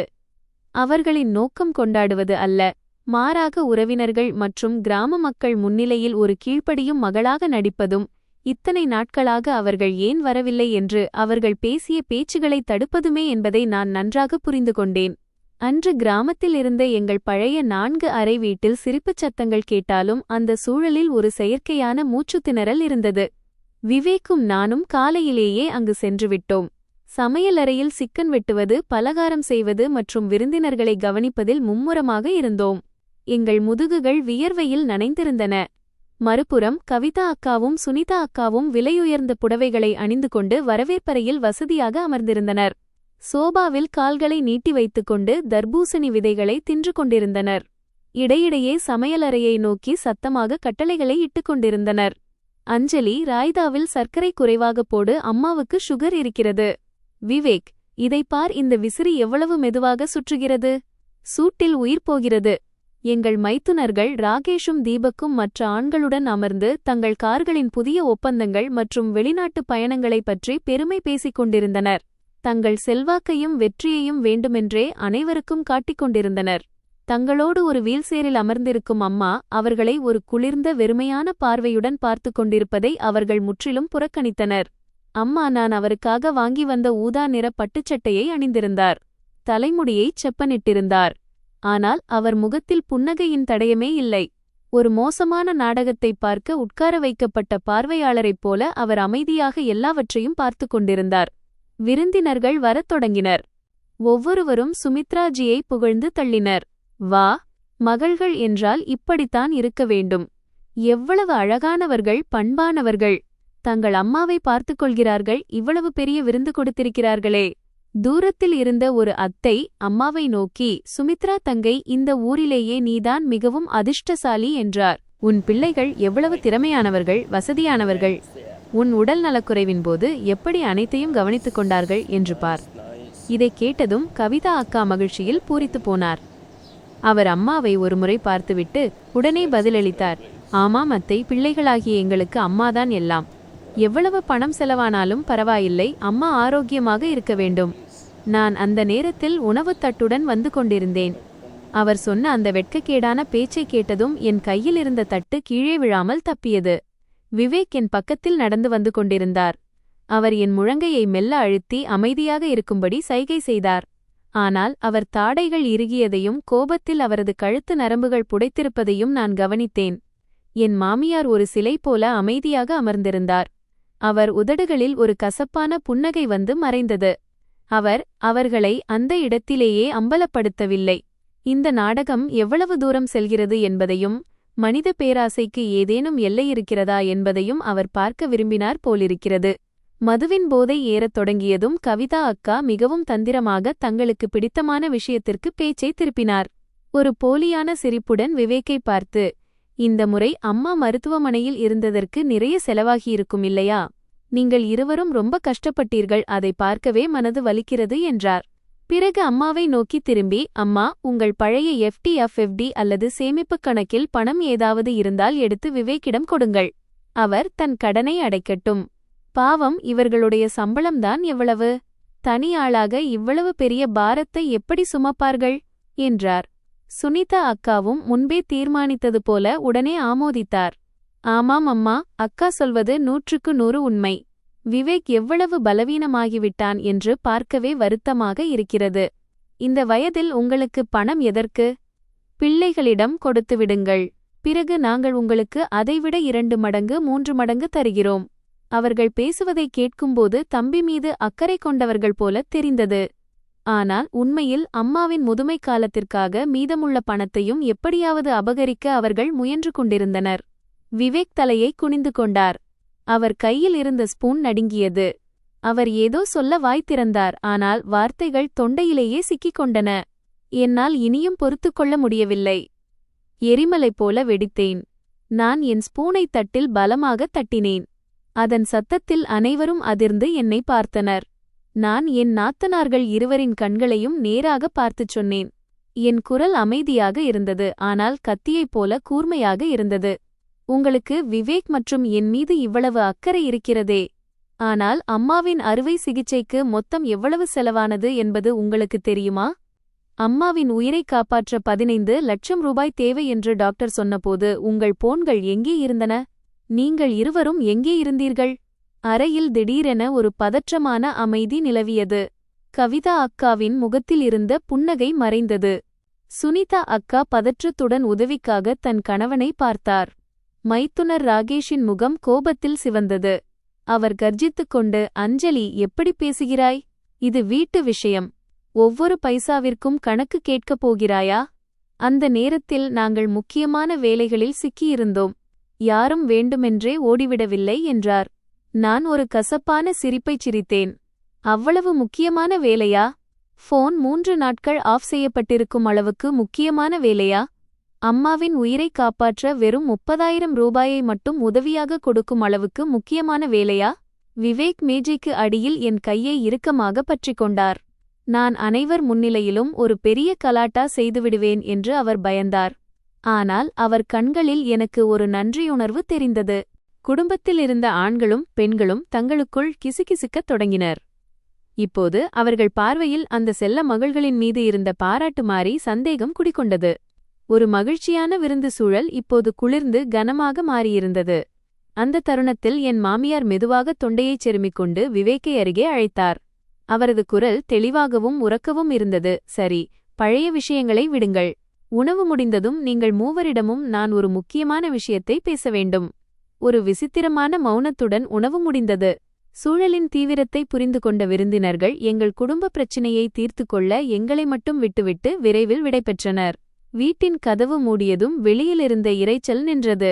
நாங்க மூவரும் எங்கள் 2 மைத்துனர்களும் அந்த பழைய மரபெஞ்சில் அமர்ந்திருந்தோம். அம்மா நடுவில் வீல்சேரில் அமர்ந்திருந்தார். அவர் எப்போதும் தன்னுடன் வைத்திருக்கும் துணிப்பையை எடுத்தார். அதிலிருந்து சிவப்பு நிற மெழுகு முத்திரை இடப்பட்ட ஒரு பெரிய உரையை எடுத்தார். அவர் கவலை மற்றும் ஆர்வத்துடன் இருந்த எங்கள் ஒவ்வொரு முகத்தையும் பார்த்தார். மெதுவாகச் சொன்னார், இதுதான் எனது உயில். 3 வருடங்களுக்கு முன்பே வக்கீல் அலுவலகத்தில் இதை தயார் செய்து வைத்தேன். என் உடல்நிலை எனக்கு ஒத்துழைக்காது என்று தோன்றியபோது இதைச் செய்தேன். என் கடைசி நேரத்தில் இதை திறக்கலாம் என்று நினைத்திருந்தேன். ஆனால் இப்போது நடந்தவற்றுக்குப் பிறகு எல்லாவற்றையும் தெளிவுபடுத்த வேண்டிய நேரம் வந்துவிட்டது என்று நினைக்கிறேன். கவிதாவும் சுனிதாவும் ஒருவரை ஒருவர் பார்த்துக் கொண்டனர். அவர்கள் கண்களில் பேராசையின் மின்னல் தெரிந்தது. அம்மா சொத்தை சமமாக பிரிப்பார் அல்லது எப்போதும் போல மகள்களுக்கு அதிக பங்கு கொடுப்பார் என்று அவர்கள் உறுதியாக நம்பினர். அம்மா அந்த உரையை விவேக்கிடம் கொடுத்து அனைவர் முன்னிலையிலும் உரக்கப் படிக்குமாறு சொன்னார். விவேக் நடுங்கும் கைகளால் அந்த முத்திரையை உடைத்து உள்ளே இருந்த ஸ்டாம்ப் பேப்பரை எடுத்தார். அவர் படிக்கத் தொடங்கினார். ஆரம்பத்தில் அவர் குரல் திக்கியது, ஆனால் பிறகு மெதுவாக தெளிவாகவும் உறுதியாகவும் மாறியது. சுமித்ரா தேவியாகிய நான் முழு சுயநினைவோடு இந்த முடிவை எடுக்கிறேன். முராதாபாத் நகரத்தின் பிரதான சந்தையில் அமைந்துள்ள 3 கோடி மதிப்புள்ள இந்த 3 அடுக்கு பூர்வீக வீடு மற்றும் வங்கிக் கணக்கிலுள்ள 5 லட்சம் என எனது அனைத்து சொத்துக்களும் எனது இளைய மகன் விவேக்குமாருக்கு மட்டுமே சேரும். அவரே எனது ஒரே வாரிசு. எனது மகள்கள் கவிதா மற்றும் சுனிதாவிற்கு இந்தச் சொத்தில் எவ்வித உரிமையும் கிடையாது. விவேக் கடைசி வாக்கியத்தை படித்ததும் ஒரு பலமான சத்தம் கேட்டது. கவிதா அக்காவின் கையிலிருந்த டீ கப் நழுவி தரையில் விழுந்து துண்டு துண்டானது. அவர் அதிர்ச்சியில் எழுந்து நின்றார். அவர் முகம் வெளிறிப் போயிருந்தது. அவர் அம்மாவை ஒரு அந்நியரைப் போல பார்த்து கொண்டிருந்தார். அம்மா, உங்களுக்கு பைத்தியமா? என்ன இந்த அபத்தத்தை எழுதி வைத்துள்ளீர்கள்? மகன் என்றால் மகள்கள் என்ன குப்பையா? எந்தக் காலத்தில்தான் இருக்கிறீர்கள்? இப்போதும் பெண் ஆண் என்று இவ்வளவு பாகுபாடு பார்க்கிறீர்களா? சுனிதா அக்காவும் வாயடைத்துப் போய் நின்றார். அவர் திக்குமுக்காடினார். எதையும் பேச முடியவில்லை. அந்த மைத்துனர்களின் முகங்கள் மாறத் தொடங்கின. முதலில் சிவப்பு, பிறகு நீலம், கடைசியில் வெள்ளை. ராகேஷ் மைத்துனர் மேஜையில் பலமாக அறைந்தார். சுமித்ராஜி, என்ன சொல்கிறீர்கள்? நீங்கள் உங்கள் பிள்ளைகளையே பகைவர்களாக மாற்றுகிறீர்கள். அவர்களும் உங்கள் இரத்தம்தானே. நீங்கள்தானே அவர்களை பெற்றெடுத்தீர்கள். எப்படி அவர்களின் உரிமையை பறிக்கலாம்? என் மாமியார் அங்கேயே அமைதியாகவும் அசையாமலும் அமர்ந்திருந்தார். அவர் தன் புடவை தலைப்பை சரிசெய்து கொண்டு பேராசை பிடித்த அந்த பிள்ளைகளை உற்று பார்த்தார். அவரது குரல் உயர்த்தப்படவில்லை, ஆனால் அதில் ஒரு அதிகாரம் இருந்தது. இந்தச் சொத்து என்னுடையது. நான் விரும்புபவர்களுக்கு கொடுப்பேன். இது என் உரிமை. நீங்கள் என்னை அநீதி இழைப்பவள் என்று சொல்கிறீர்கள். அப்படியென்றால் நான் ஆபரேஷன் டேபிளில் உயிருக்கும் மரணத்திற்கும் இடையே போராடிக் கொண்டிருந்தபோது உங்கள் நீதி எங்கே இருந்தது? உன் நீதி எங்கே இருந்தது? என் மகன் என்னை காப்பாற்றுவதற்காக தன் காரை விற்க வேண்டியிருந்தபோது நீங்கள் மகள்களா அல்லது தெருவில் செல்லும் அந்நியர்களா? அம்மா கேட்ட இந்தச் சொற்கள் தங்கள் உரிமையை கேட்டு கத்திக்கொண்டிருந்தவர்களின் முகத்தில் குளிர்ந்த நீரை ஊற்றியது போல இருந்தது. அறை முழுவதும் பயங்கரமான அமைதி நிலவியது. கவிதா அக்கா இப்போது ஒரு பெரிய வியாபாரியைப் போல அமைதியாகவும் கண்ணியமாகவும் இருக்க முடியவில்லை. அவர் அம்மா முன் ஓடினார். கைகளை காற்றில் வெறித்தனமாக அசைத்தார். கோபத்தில் அவர் முகம் சிதைந்திருந்தது. அவர் குரல் ஒரு உலோகத்தை கண்ணாடியின் மீது தேய்த்தது போல கூர்மையாகவும் கரகரப்பாகவும் இருந்தது. அம்மா, நீங்கள் எப்படி இப்படிச் சொல்லலாம்? இது உங்கள் சொத்து, யாருக்கு வேண்டுமானாலும் கொடுங்கள் என்று நீங்களே சொன்னீர்கள். ஆனால் எங்கள் உணர்வுகளைப் பற்றி யோசித்தீர்களா? நாங்களும் உங்கள் பிள்ளைகள்தான். இந்த வம்சத்தின் இரத்தம். எங்களை இப்படி அந்நியர்களைப் போல எப்படி பிரிக்கலாம்? சுனிதா அக்கா தன்னக்கா இவ்வளவு கலாட்டா செய்வதை பார்த்துவிட்டு சும்மா இருக்கவில்லை. அவர் சோபாவில் விழுந்து யாரோ அவரை அடித்துவிட்டது போல சத்தமாக அழத் தொடங்கினார். அழுது கொண்டே தன் துயரக் கதையை சொல்லத் தொடங்கினார். ஐயோ ராமா! அம்மா, நான் திருமணமாகி தூரம் போய்விட்டேன். ஆனால் என் இதயம் உங்கள் பக்கமே இருந்தது. நீங்கள் நோய்வாய்ப்பட்டபோது எனக்கும் கவலையாகத்தான் இருந்தது. உங்களுக்கு வலித்தபோது எனக்கும் வலித்தது. இன்று நீங்கள் என்னிடம் இப்படி நடந்து கொள்கிறீர்களே. எல்லாவற்றையும் விவேக்கிற்கு எழுதி வைத்துவிட்டீர்களா? இத்தனை ஆண்டுகளாக நான் வெறும் மாற்றாந்தாய் பிள்ளையா? அந்த மைத்துனர்களும் இந்த நாடகத்தில் சேர்ந்து கொண்டனர். ராகேஷ் மைத்துனரின் முகம் சிவந்தது. அவர் விவேக்கை நோக்கி விரலை நீட்டிக் கத்தினார். விவேக், நீ ரொம்ப தந்திரமானவன். அம்மாவிடம் இருப்பதால் நீதான் அவர்கள் காதில் விஷத்தை ஊற்றி இப்படி ஒரு முடிவை எடுக்க வைத்திருக்கிறாய். இந்த உயில் சட்டப்படி செல்லாது என்று சொல்கிறேன். இப்போது ஆண் பெண் இருவருக்கும் சம உரிமை. நீதிமன்றத்தில் எல்லாமே சமமாக பிரிக்கப்படும். நீ மட்டும் அனைத்தையும் அபகரித்துவிடலாம் என்று கனவு காணாதே. நான் அம்மா அருகில் அமர்ந்திருந்தேன். அவர் கைகள் நடுங்குவதை என்னால் உணர முடிந்தது. பயத்தினால் அல்ல, வலியாலும் ஆழ்ந்த விரக்தியாலும். அவர்தான் அவர்களை பெற்றெடுத்தார். காய்கறி மற்றும் மீன் விற்று அவர்களை வளர்த்து ஆளாக்கினார்.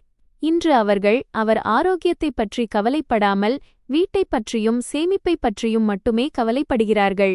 அம்மா ஒரு நீண்ட மூச்சை இழுத்தார். இருமலை அடக்க முயற்சித்தார். தன் ஊன்றுகோலை தரையில் பலமாகத் தட்டினார். அதைக் கேட்டு அனைவரும் அமைதியானார்கள். அவர் கவிதா அக்காவின் கண்களை நேராக பார்த்தார். அந்த பார்வையில் இப்போது ஒரு தாயின் அன்பு இல்லை, மாறாக தன் வழிதவறிய பிள்ளைகளுக்கு தெருவில் பாடம் புகட்டும் ஒரு குடும்பத் தலைவியின் அதிகாரம் இருந்தது. நடுங்கும் குரலில் சொன்னார், ஆனால் ஒவ்வொரு சொல்லும் தெளிவாக இருந்தது. நீங்கள் ஆணும் பெண்ணும் என்று பாகுபாடு காட்டுவதாக சொல்கிறீர்கள். அப்படியென்றால் உங்களுக்கு நினைவிருக்கிறதா? 3 ஆண்டுகளுக்கு முன்பு உங்கள் தந்தை இறந்தபோது அவருடைய 13வது நாளில் வந்த 3 லட்சத்தை நான் உங்களுக்குச் சமமாக பிரித்துக் கொடுத்தேன், நீங்கள் தொழில் தொடங்க வேண்டும் என்று. விவேக்கிற்கு அதில் ஒரு பைசா கூட கிடைக்கவில்லை. அப்போதெல்லாம் நீங்கள் ஏன் சமத்துவத்தைப் பற்றி பேசவில்லை? இப்போது நான் வயதாகிவிட்டேன், நோய்வாய்ப்பட்டு விட்டேன். விவேக் என்னை காப்பாற்ற தன் வீட்டையும் எதிர்காலத்தையும் விற்றுவிட்டான். அதனால் இப்போது இந்த வீடு அவனுடையது. இதுதான் உலகின் நியதி. உங்களுக்கு பங்கு வேண்டுமா?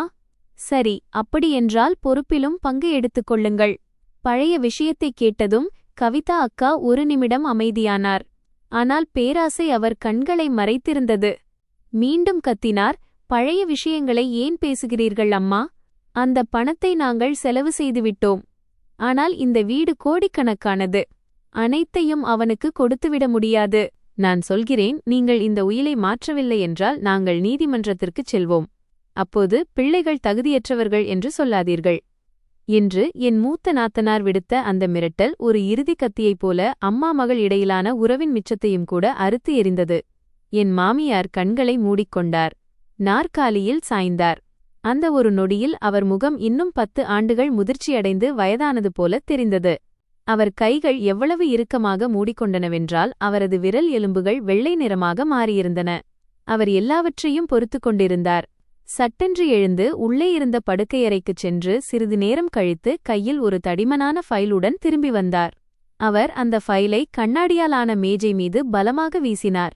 அவர் சத்தத்தைக் கேட்டு இன்னும் அழுது கொண்டிருந்த கவிதா மற்றும் சுனிதா அக்கா அதிர்ச்சியில் அமைதியடைந்தனர். விவேக் அந்த ஃபைலை திறந்து அதிலிருந்து மருத்துவமனை பில்கள், மருந்துச் சீட்டுகள் மற்றும் கடன் பத்திரங்களை எடுத்தார். அனைத்தும் வரிசையாக அடுக்கப்பட்டிருந்தன. அவர் தன் 2 சகோதரிகள் மற்றும் மைத்துனர்களை பார்த்தார். அவர் குரல் மெதுவாகவும் கனமாகவும் இருந்தது, ஆனால் அதில் ஒரு அழுத்தம் இருந்தது. நீங்கள் சமத்துவம் பற்றி பேசுகிறீர்களா இல்லையா? சரி, நான் சமத்துவம் பற்றி பேசுகிறேன்.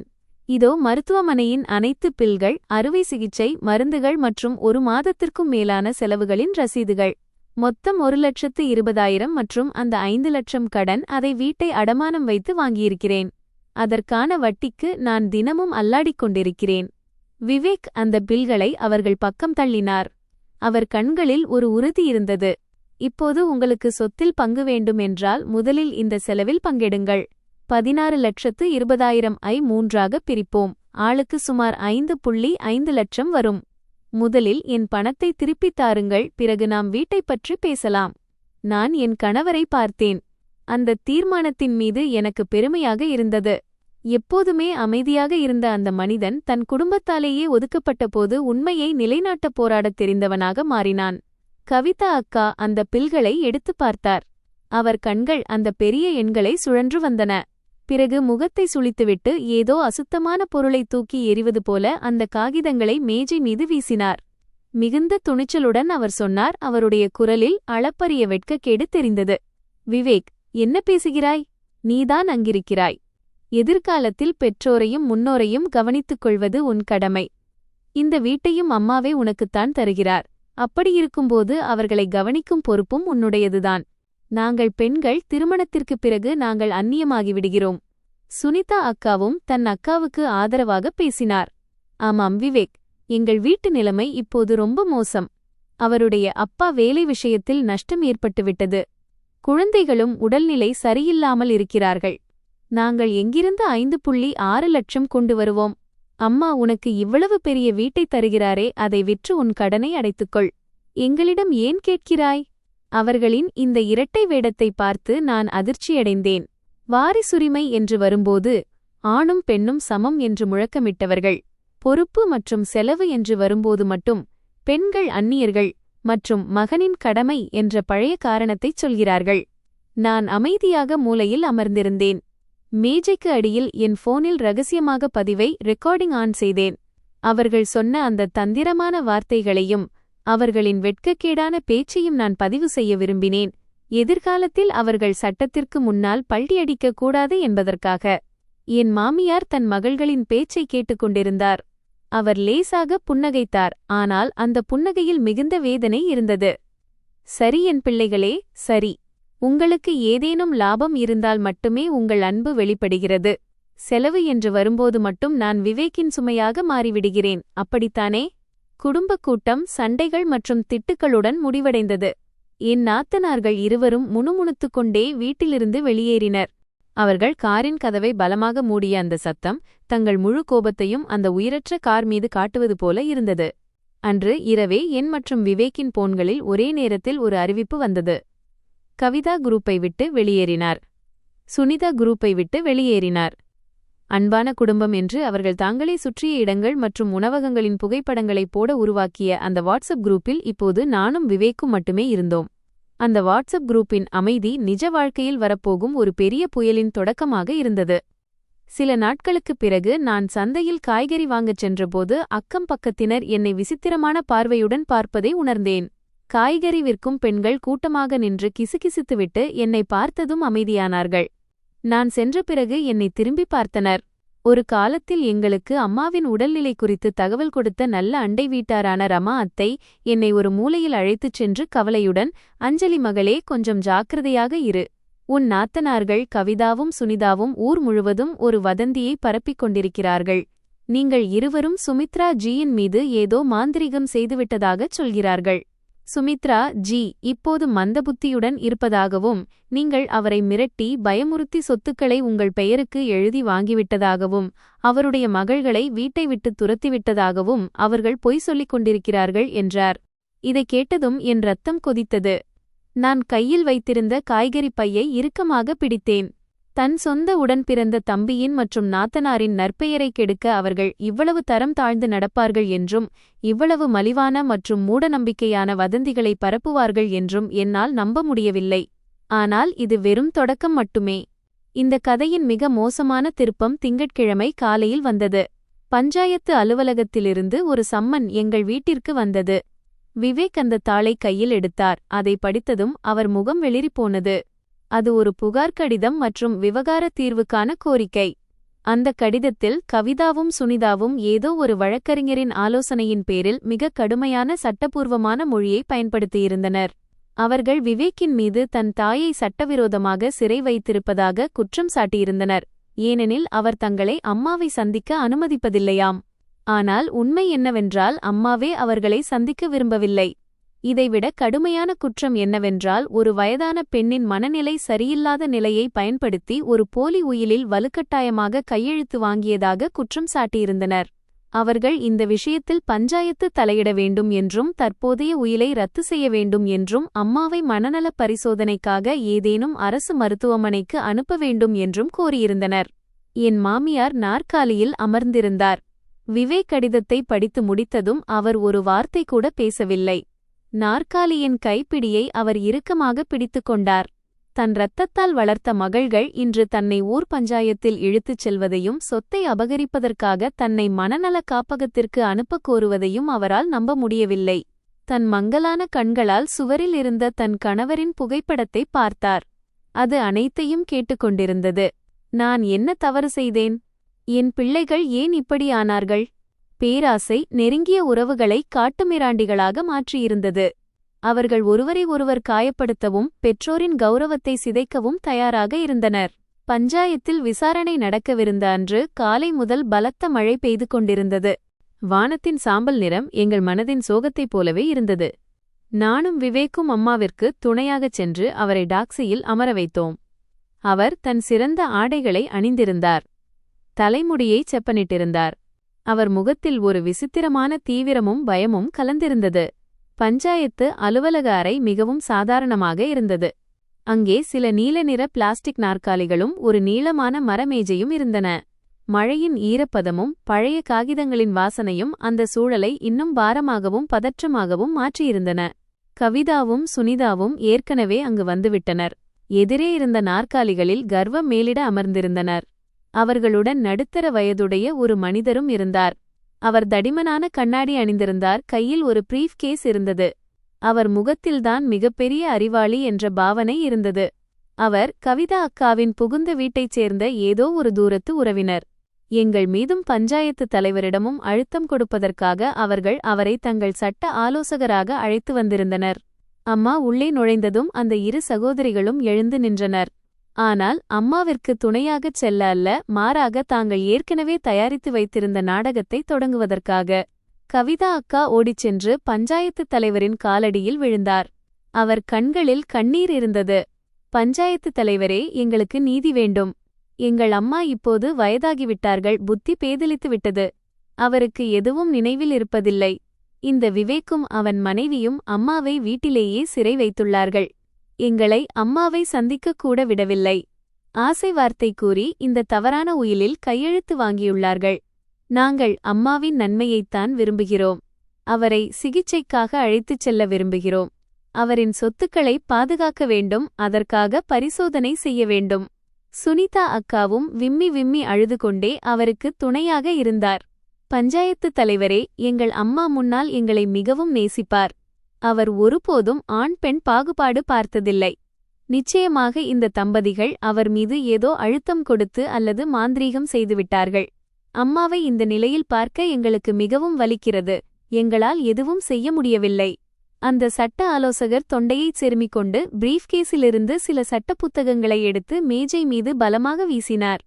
ஒரு தீவிரமான பாவனையுடன், சட்ட விதிகளின்படி உயில் எழுதும் நபர் மனநலம் பாதிக்கப்பட்டவராக இருந்தால் அந்த உயில் செல்லாது. இந்த உயிலின் நம்பகத்தன்மையை கேள்வி கேட்க எங்களிடம் போதுமான காரணங்கள் உள்ளன. நிர்வாகம் இந்த விஷயத்தை விசாரிக்க வேண்டும் என்று நாங்கள் விரும்புகிறோம் என்றார்.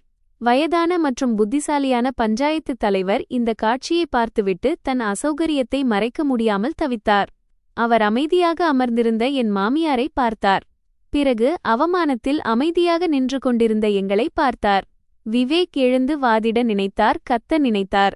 ஆனால் நான் அவர் கையை இறுக்கமாக பிடித்து அமர வைத்தேன். இது போன்ற இடங்களில் அதிக சத்தத்துடன் பேசுபவர்கள் வெற்றி பெறுவதில்லை என்பதும், உண்மையும் ஆதாரங்களுமே இறுதி தீர்ப்பை தீர்மானிக்கும் என்பதும் எனக்கு தெரியும். என் மாமியார் தன் வாழ்க்கையில் இத்தனை ஏற்ற இறக்கங்களைக் கண்ட அந்த பெண்மணி இந்த தரம் தாழ்ந்த மகள்களை இவ்வளவு எளிதாக வெற்றி பெற விடமாட்டார். அரை பதற்றமான அமைதியில் மூழ்கியிருந்தது. அப்போது கதவு மீண்டும் திறந்தது. சுமார் 50 வயது மதிக்கத்தக்க கச்சிதமான சூட் அணிந்து கையில் கருப்பு நிற தோல் பிரீஃப்கேஸ் வைத்திருந்த ஒருவர் உள்ளே நுழைந்தார். அவர்தான் எங்கள் வக்கீல் திரு துஷார். என் மாமனாரின் பழைய நண்பரும் பல ஆண்டுகளாக அம்மாவிற்கு சட்ட ஆலோசனைகளை வழங்கி வருபவருமான அவர் துஷார்ஜி. துஷார்ஜியை திடீரென அங்கே பார்த்ததும் கவிதாவும் சுனிதாவும் அதிர்ச்சியில் உறைந்து போயினர். அவர்கள் அழைத்து வந்த அந்த போலி ஆலோசகரின் முகத்திலும் கலக்கம் தெரிந்தது. ஒருவேளை அவர் தனக்கு மேலான ஒரு வழக்கறிஞரை அடையாளம் கண்டுகொண்டிருக்கலாம். அம்மா வழக்கறிஞரை தலையசைத்து வரவேற்றுவிட்டு பிறகு பஞ்சாயத்து தலைவரை பார்த்தார். அவர் குரல் மென்மையாகவும் உறுதியாகவும் இருந்தது. பஞ்சாயத்து தலைவரே, என் புத்தி பேதலித்து விட்டதாகவும் என்னை மிரட்டி இந்த உயிலை எழுதி வாங்கியதாகவும் என் மகள்கள் சந்தேகப்படுகிறார்கள். அதனால் இன்று உங்கள் அனைவர் முன்னிலையிலும் நான் ஒரு ஆதாரமான உண்மையை சமர்ப்பிக்க விரும்புகிறேன். அவர் மேஜை மீது ஒரு தடிமனான ஃபைலையும் ஒரு டேப்லெட்டையும் வைத்தார். அதில் ஒரு வீடியோவை ஓடவிட்டு ஸ்கிரீனை அனைவர் பக்கமும் திருப்பினார். அது 3 ஆண்டுகளுக்கு முன்பு துஷார்ஜியின் அலுவலகத்தில் அம்மா உயில் தயாரித்தபோது எடுக்கப்பட்ட வீடியோ. அந்த நேரத்தில் 2 அரசு சாட்சிகளும் ஒரு மனநல மருத்துவரும் உடனிருந்தனர். வீடியோவில் அம்மா சற்றே பலவீனமாகத் தெரிந்தாலும் அவர் கண்களில் அசாதாரணமான தெளிவு இருந்தது. அவர் தன் சொத்து மற்றும் விருப்பங்கள் குறித்த வழக்கறிஞரின் அனைத்து கேள்விகளுக்கும் எந்த தயக்கமும் இன்றி தெளிவாக பதிலளித்துக் கொண்டிருந்தார். அவர் வீடியோவில் தெளிவாக கூறியிருந்தார், நான் என் வீட்டை என் இளைய மகனுக்கு தருகிறேன். ஏனெனில் என் 2 மகள்களின் திருமணம் மற்றும் அவர்களின் வாழ்க்கையை உருவாக்க நாங்கள் இருவரும் எங்கள் முழு பலத்தையும் செலவழித்தோம். எப்போதும் என் இளைய மகன்தான் தியாகம் செய்ய வேண்டியிருந்தது. கவிதாவும் சுனிதாவும் அந்த ஸ்கிரீனை வெறித்துப் பார்த்தனர். அவர்கள் முகத்தில் இரத்தமே ஓடவில்லை. சற்று நேரத்திற்கு முன்பு அவர்கள் போட்ட அந்த அதிரடியான குற்றச்சாட்டுகள் இப்போது அவர்களின் முகத்திலேயே பலமான அறைகளாக விழுந்தன. ஆனால் விஷயம் இதோடு முடியவில்லை. அம்மா குனிந்து தான் எப்போதும் வைத்திருக்கும் அந்த பழைய துணிப்பையிலிருந்து துருப்பிடித்த பழைய பிஸ்கட் டின் ஒன்றை எடுத்தார். அதை மேஜை மீது வைத்தார். அந்த உலோகத்தின் சத்தம் அந்த அமைதியான அறையில் எதிரொலித்தது. அவர் தன் சுருக்கங்கள் நிறைந்த கையை அந்த டின் மூடியின் மீது வைத்தார். நடுங்கிக் கொண்டிருந்த தன் மகள்களை பார்த்து ஒரு நீண்ட பெருமூச்சுடன் மெல்லிய குரலில் பேசினார். நீங்கள் என் மீது வழக்குத் தொடர விரும்புகிறீர்கள். நான் உங்கள் சகோதரனுக்கு ஆதரவாக இருக்கிறேன் என்று சொல்கிறீர்கள். சரி, நான் ஒன்றை உங்களுக்கு காட்டுகிறேன். இதை பார்த்த பிறகு உங்கள் அம்மாவை மனநல காப்பகத்திற்கு அனுப்ப வேண்டுமா வேண்டாமா என்று நீங்களே முடிவு செய்யுங்கள். அம்மாவின் நடுங்கும் கைகள் அந்த டின்னை திறந்தன. பழைய காகிதங்களின் வாசனையும் காலத்தின் ஒரு விசித்திரமான வாசனையும் காற்றில் பரவியது. உள்ளே சில மஞ்சள் நிறமான காகிதங்களும் சில பழைய மங்கலான புகைப்படங்களும் இருந்தன. அம்மா கவனமாக ஒரு பழைய உரையை எடுத்தார். அதில் ஊதா நிற மை கொண்டு கையால் எழுதப்பட்டிருந்தது. காலம் செல்லச் செல்ல எழுத்துக்கள் மங்கியிருந்தாலும் அவற்றை இன்னும் படிக்க முடிந்தது. அது என் மாமனாரின் கைப்பட எழுதியது. அம்மா அந்த கடிதத்தை பஞ்சாயத்து தலைவரிடம் கொடுத்து அனைவர் முன்னிலையிலும் உரக்கப் படிக்குமாறு கேட்டுக்கொண்டார். பஞ்சாயத்து தலைவர் அந்த காகிதத்தை எடுத்து உணர்ச்சிவசப்பட்ட குரலில் படிக்கத் தொடங்கினார். மே 12, 1999. சுமித்ரா, என் நோய் குணமடையாது என்று எனக்குத் தெரியும். நான் போன பிறகு வீட்டின் பாரம் உன் தோள்களில் விழும். உன்னைப் பற்றியும் குழந்தைகளைப் பற்றியும் எனக்கு மிகுந்த கவலையாக இருக்கிறது. கடந்த சில ஆண்டுகளாக ஓவர் டைம் வேலை செய்தும் பட்டினி கிடந்தும் நான் கஷ்டப்பட்டுச் சேர்த்த பணம் இந்த டின்னில் இருக்கிறது. இந்த பணத்தை வைத்து கவிதா மற்றும் சுனிதாவிற்கு ஒரு FD எடுத்துவிடு. அப்போதுதான் அவர்கள் கல்லூரிக்குச் செல்ல முடியும். பெண் பிள்ளைகளின் படிப்பு மிகவும் முக்கியம். அப்போதுதான் அவர்களின் வாழ்க்கை நம்மைப் போல கஷ்டப்படாமல் இருக்கும். விவேக் இன்னும் சிறியவன். அவனும் அடிக்கடி உடல் நலமில்லாமல் இருக்கிறான். ஆனால் நாம் ஏழை மக்கள். 3 பேரையும் ஒன்றாக படிக்க வைக்க முடியாது. நான் போன பிறகு நீ அவனை பார்த்துக்கொள். அவனுக்கு எந்த குறையும் வராமல் பார்த்துக்கொள். அறை முழுவதும் நிசப்தம் நிலவியது. வெளியே கூரையில் மழைத்துளிகள் தட்டும் சத்தம் மட்டுமே கேட்டுக்கொண்டிருந்தது. சிலரின் மெல்லிய விக்கல் சத்தங்களும் கேட்டன. அம்மா அந்த டின்னிலிருந்து நீண்ட காலத்திற்கு முன்பே மூடப்பட்ட 2 பழைய பாஸ்புக்குகளை எடுத்தார். அதில் பயனாளியின் பெயர் தெளிவாக எழுதப்பட்டிருந்தது. கவிதா குமாரி கல்வி நிதி மற்றும் சுனிதா குமாரி கல்வி நிதி. அந்த காலத்தில் அந்த கணக்குகளில் இருந்த தொகை ஒரு பெரிய சொத்திற்குச் சமம். அது தந்தையின் வியர்வை, கண்ணீர் மற்றும் தன் மகள்களின் எதிர்காலத்திற்காக தன் உயிரையே உருக்கிக் கொடுத்த தியாகம். அம்மா 2 சகோதரிகளையும் பார்த்தார். அவர் கண்களில் இப்போது கோபமில்லை, மாறாக எல்லையற்ற வேதனை இருந்தது. அந்த வருடம் உங்கள் தந்தை புற்றுநோயின் இறுதி நிலையில் இருந்தார். ஆனால் அவர் மருத்துவமனைக்கு செல்லத் துணியவில்லை. தன் நோயை மறைத்துக்கொண்டு நீங்கள் தோழிகளுக்கு முன்னால் அவமானப்படக்கூடாது என்பதற்காக உங்கள் கல்விக் கட்டணம், ஸ்கூட்டர் மற்றும் புதிய ஆடைகள் வாங்க அந்த பணத்தையெல்லாம் செலவழித்தார். விவேக் அப்போது வெறும் 8 வயதுதான். அவன் உறவினரின் பழைய துணிகளையும் உடைந்த செருப்புகளையும் அணிந்து வளர்ந்தான். அவன் என்றாவது ஒருமுறையாவது உங்களிடம் குறை சொல்லியிருக்கிறானா? உங்கள் பெற்றோர்கள் தங்கள் இரத்தத்தை சுண்டக் காய்ச்சித்தான் உங்களை படிக்க வைத்து மகிழ்ச்சியாக வைத்திருக்க முயன்றனர். இன்று நீங்கள் திரும்பி வந்து நாங்களே அநீதி இழைப்பதாக கூறுகிறீர்கள். கவிதா அக்கா தலையை குனிந்து கொண்டார். அவருடைய கைகள் புடவை தலைப்பை இழுத்து கொண்டிருந்தன. அவர் உடல் நடுங்கிக் கொண்டிருந்தது. அது குளிர்ச்சியினாலா அல்லது அவமானத்தினாலா என்று தெரியவில்லை. சுனிதா அக்கா முகத்தை மூடிக்கொண்டு கதறி அழத் தொடங்கினார். ஆனால் இப்போது யாருக்கும் அவர் மீது பரிதாபம் வரவில்லை. அந்த துருப்பிடித்த பிஸ்கட்டினிலிருந்து வெளிப்பட்ட கசப்பான உண்மை அவர்கள் நீதிக்காக குரல் கொடுப்பதாகச் சொல்லி மூடி மறைத்திருந்த பொய்கள், வாதங்கள் மற்றும் பேராசைகளை நொறுக்கியிருந்தது. இத்தனை ஆண்டுகளாக இந்த குடும்பத்தில் மிகப்பெரிய தியாகத்தை செய்தது விவேக் என்பது தெளிவாகிவிட்டது. விவேக் என் அருகே அமர்ந்திருந்தார். அவர் கன்னத்தில் வழிந்த கண்ணீரை துடைத்துக் கொண்டார். அவரும் அந்த கடிதத்தை முன்பே பார்த்ததில்லை. தன் தந்தையின் இதயத்தில் இருந்த அந்த ஆழ்ந்த உண்மையை அவர் அறிந்திருக்கவில்லை. என் மாமியார் நிறுத்தவில்லை. சில பழைய கடன் ரசீதுகளையும் சொத்தை விற்ற பத்திரங்களையும் எடுத்தார். அதில் திருமதி சுமித்ரா தேவி என்று எழுதப்பட்டிருந்தது. அந்த காகிதங்களை காற்றில் அசைத்தார். உணர்ச்சி கொந்தளிப்பில் அவர் குரல் தழுதழுத்தது. கவிதாவிற்கு திருமணம் நடந்தபோது என் முதுமைக்காக வைத்திருந்த தங்க வளையல்களை விற்று வட்டிக்குக் கடன் வாங்கி உனக்கு தங்க மாலை செய்து கொடுத்தேன். உன் புகுந்த வீட்டில் உனக்கு மதிப்பு இருக்க வேண்டும் என்பதற்காக. சுனிதாவிற்கு முதல் குழந்தை பிறந்தபோது பூர்வீக நிலத்தின் கடைசித் துண்டையும் விற்று உன்னை ஒரு நல்ல தனியார் மருத்துவமனையில் அனுமதிக்க உதவினேன். அவர் அந்த சட்ட ஆலோசகரை சுட்டிக்காட்டினார். அவர் ரகசியமாக தன் காகிதங்களை சுருட்டிக்கொண்டு தப்பிக்க தயாராகிக் கொண்டிருந்தார். நீங்களெல்லாம் கவனமாக பாருங்கள். நாங்கள் இருவரும் எங்கள் வாழ்நாள் முழுவதும் பிள்ளைகளுக்காகவே வாழ்ந்தோம். அவர்களுக்காக எங்கள் இரத்தத்தின் ஒவ்வொரு துளியையும் கொடுத்துவிட்டோம். நான் வயதாகி நோய்வாய்ப்பட்டு என் உயிரை காப்பாற்ற 15 லட்சம் தேவைப்பட்டபோது என் தங்கத்தைப் போன்ற இந்த மகள்கள் போனை ஆஃப் செய்துவிட்டு மறைந்து விட்டார்கள்.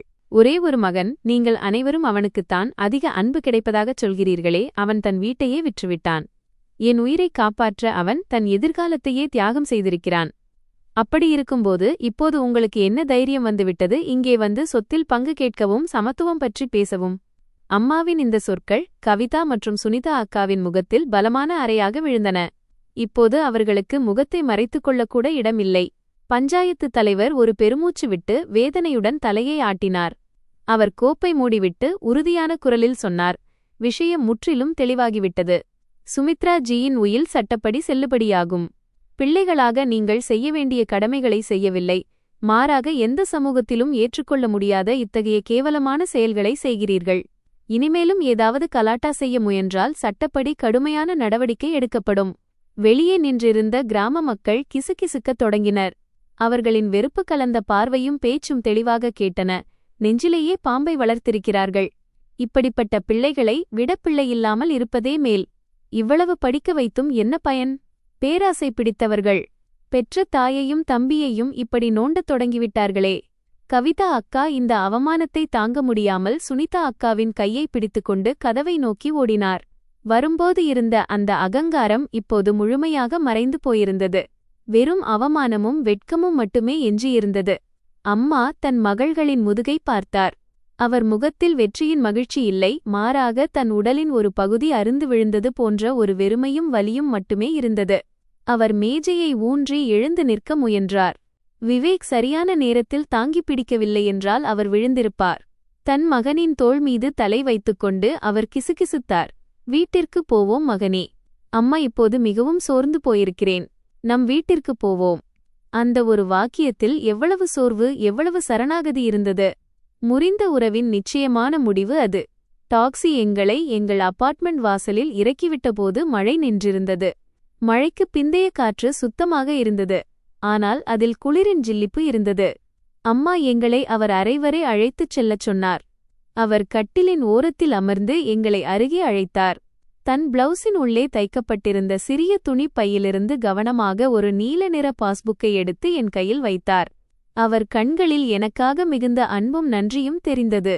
அஞ்சலி மகளே, இது நான் என் முதுமைக்காக சேமித்து வைத்த 5 லட்சம் ரூபாய். நோய்வாய்ப்பட்டால் யாருக்கும் சுமையாக இருக்கக்கூடாது என்று பல ஆண்டுகளாக யாரிடமும் சொல்லாமல் வைத்திருந்தேன். ஆனால் இப்போது என் எண்ணம் மாறிவிட்டது. இந்த பணத்தை நீ எடுத்துக்கொள். உன்னுடைய சேமிப்புடன் சேர்த்து முதலில் உங்கள் வீட்டை மீட்கவும். வட்டியின் மீது வட்டி ஏறவிடாதே, அது உங்கள் இருவரின் எதிர்காலத்தையும் தின்றுவிடும். நான் பாஸ்புக்கை வாங்கினேன். என் கைகள் நடுங்கின. கண்களிலிருந்து கண்ணீர் வழிந்தது. நான் உடனே பாஸ்புக்கை அம்மாவிடமே திருப்பி நீட்டினேன். வேண்டாம் அம்மா, இதை என்னால் வாங்க முடியாது.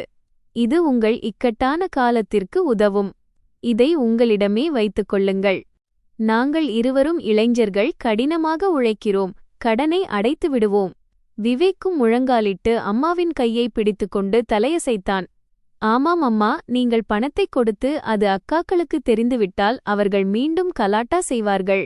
நீங்கள் எங்களுக்கு ஆதரவாக இருக்கிறீர்கள் என்று சொல்வார்கள். உங்களுக்கு வேறு எந்தத் துன்பமும் வரக்கூடாது என்று நான் விரும்புகிறேன். அம்மாவின் முகம் இறுக்கமடைந்தது. அவர் அந்த பாஸ்புக்கை என் கைகளில் வலுக்கட்டாயமாக திணித்தார். மறுக்க முடியாத ஒரு அதிகாரம் அவர் குரலில் இருந்தது. இதை வைத்துக்கொள். நான் கொடுத்துவிட்டேன் என்றால் கொடுத்துவிட்டேன். இதை பற்றி எவரும் எதுவும் சொல்ல முடியாது. நான் இன்று உயிரோடு இருக்கிறேன் என்றால் அது உங்கள் வீட்டின் தியாகத்தால்தான். இப்போது அந்த வீட்டை உனக்கு திருப்பிக் கொடுப்பது என் கடமை. நான் இதை உனக்கு தானமாகத் தரவில்லை, உன் கடனைத்தான் திருப்பிச் செலுத்துகிறேன். நீங்கள் இருவரும் எனக்காகச் செய்த தியாகத்திற்கு முன்னால் இது ஒரு சின்ன விஷயம்தான். அவர் ஒரு நிமிடம் நிறுத்தினார். ஜன்னலுக்கு வெளியே தொலைதூரத்தில் அவர் பார்வை நிலைத்தது. பிறகு அவர் குரல் குளிர்ந்தும் உறுதியாகவும் இருந்தது. இன்றிலிருந்து பணம் மற்றும் சொத்து விஷயங்களில் கவிதா மற்றும் சுனிதாவிற்கும் எனக்கும் எந்த சம்பந்தமும் இல்லை. அவர்களிடம் நான் எந்தச் சேவையையும் எதிர்பார்க்கவில்லை. அவர்களும் என் எந்த பொருளின் மீதும் கை வைக்க நினைக்க வேண்டாம். எனக்கு ஒரே ஒரு மகன்தான், அவன் விவேக் மட்டும்தான். நீங்கள் இருவரும் இன்றே சென்று வீட்டின் பத்திரங்களை மீட்டு வாருங்கள். அப்போதுதான் குடும்பம் தெருவுக்கு வந்துவிடுமோ என்ற பயம் இல்லாமல் நான் இன்று இரவு நிம்மதியாக தூங்க முடியும். அம்மாவின் கண்களை பார்த்தேன். அதில் உறுதியான ஒரு இரும்பு போன்ற தீர்மானம் இருந்தது. அதே சமயம் தன் பிள்ளைகளுடனான உறவை சொந்த கைகளாலேயே அறுத்து எறியும் ஒரு தாயின் வலியும் இருந்தது. அம்மா இதை எங்களை மட்டும் காப்பாற்றச் செய்யவில்லை, தன் மகள்களுக்கு கர்மா எனும் விதியின் கடைசிப் பாடத்தை கற்றுக் கொடுக்கவே செய்கிறார் என்பதை நான் புரிந்து கொண்டேன். பேராசைக்கும் அலட்சியத்திற்கும் உரிய விலையை கொடுப்பதற்கான பாடம் அது. நான் கண்ணீரை துடைத்துக் கொண்டு தலையசைத்து பாஸ்புக்கை வாங்கிக் கொண்டேன்.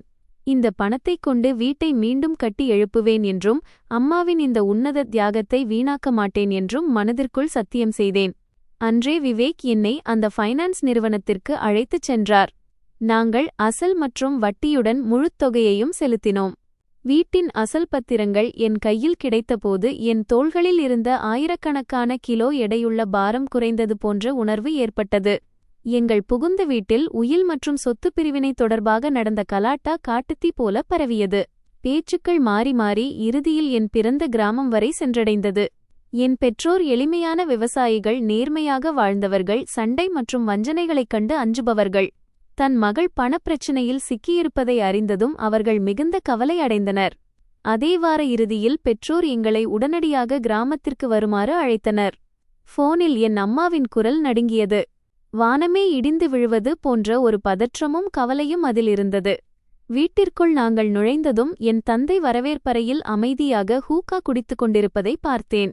அறை முழுவதும் புகையாக இருந்தது. என் அம்மா கண்கள் சிவந்திருந்தன. தன் மகளுக்காக இரவு முழுவதும் அழுதிருப்பார் என்பது உறுதி. நாங்கள் வரும்போது வழக்கமாக இருக்கும் அந்த உற்சாகமோ மகிழ்ச்சியோ அங்கு இல்லை.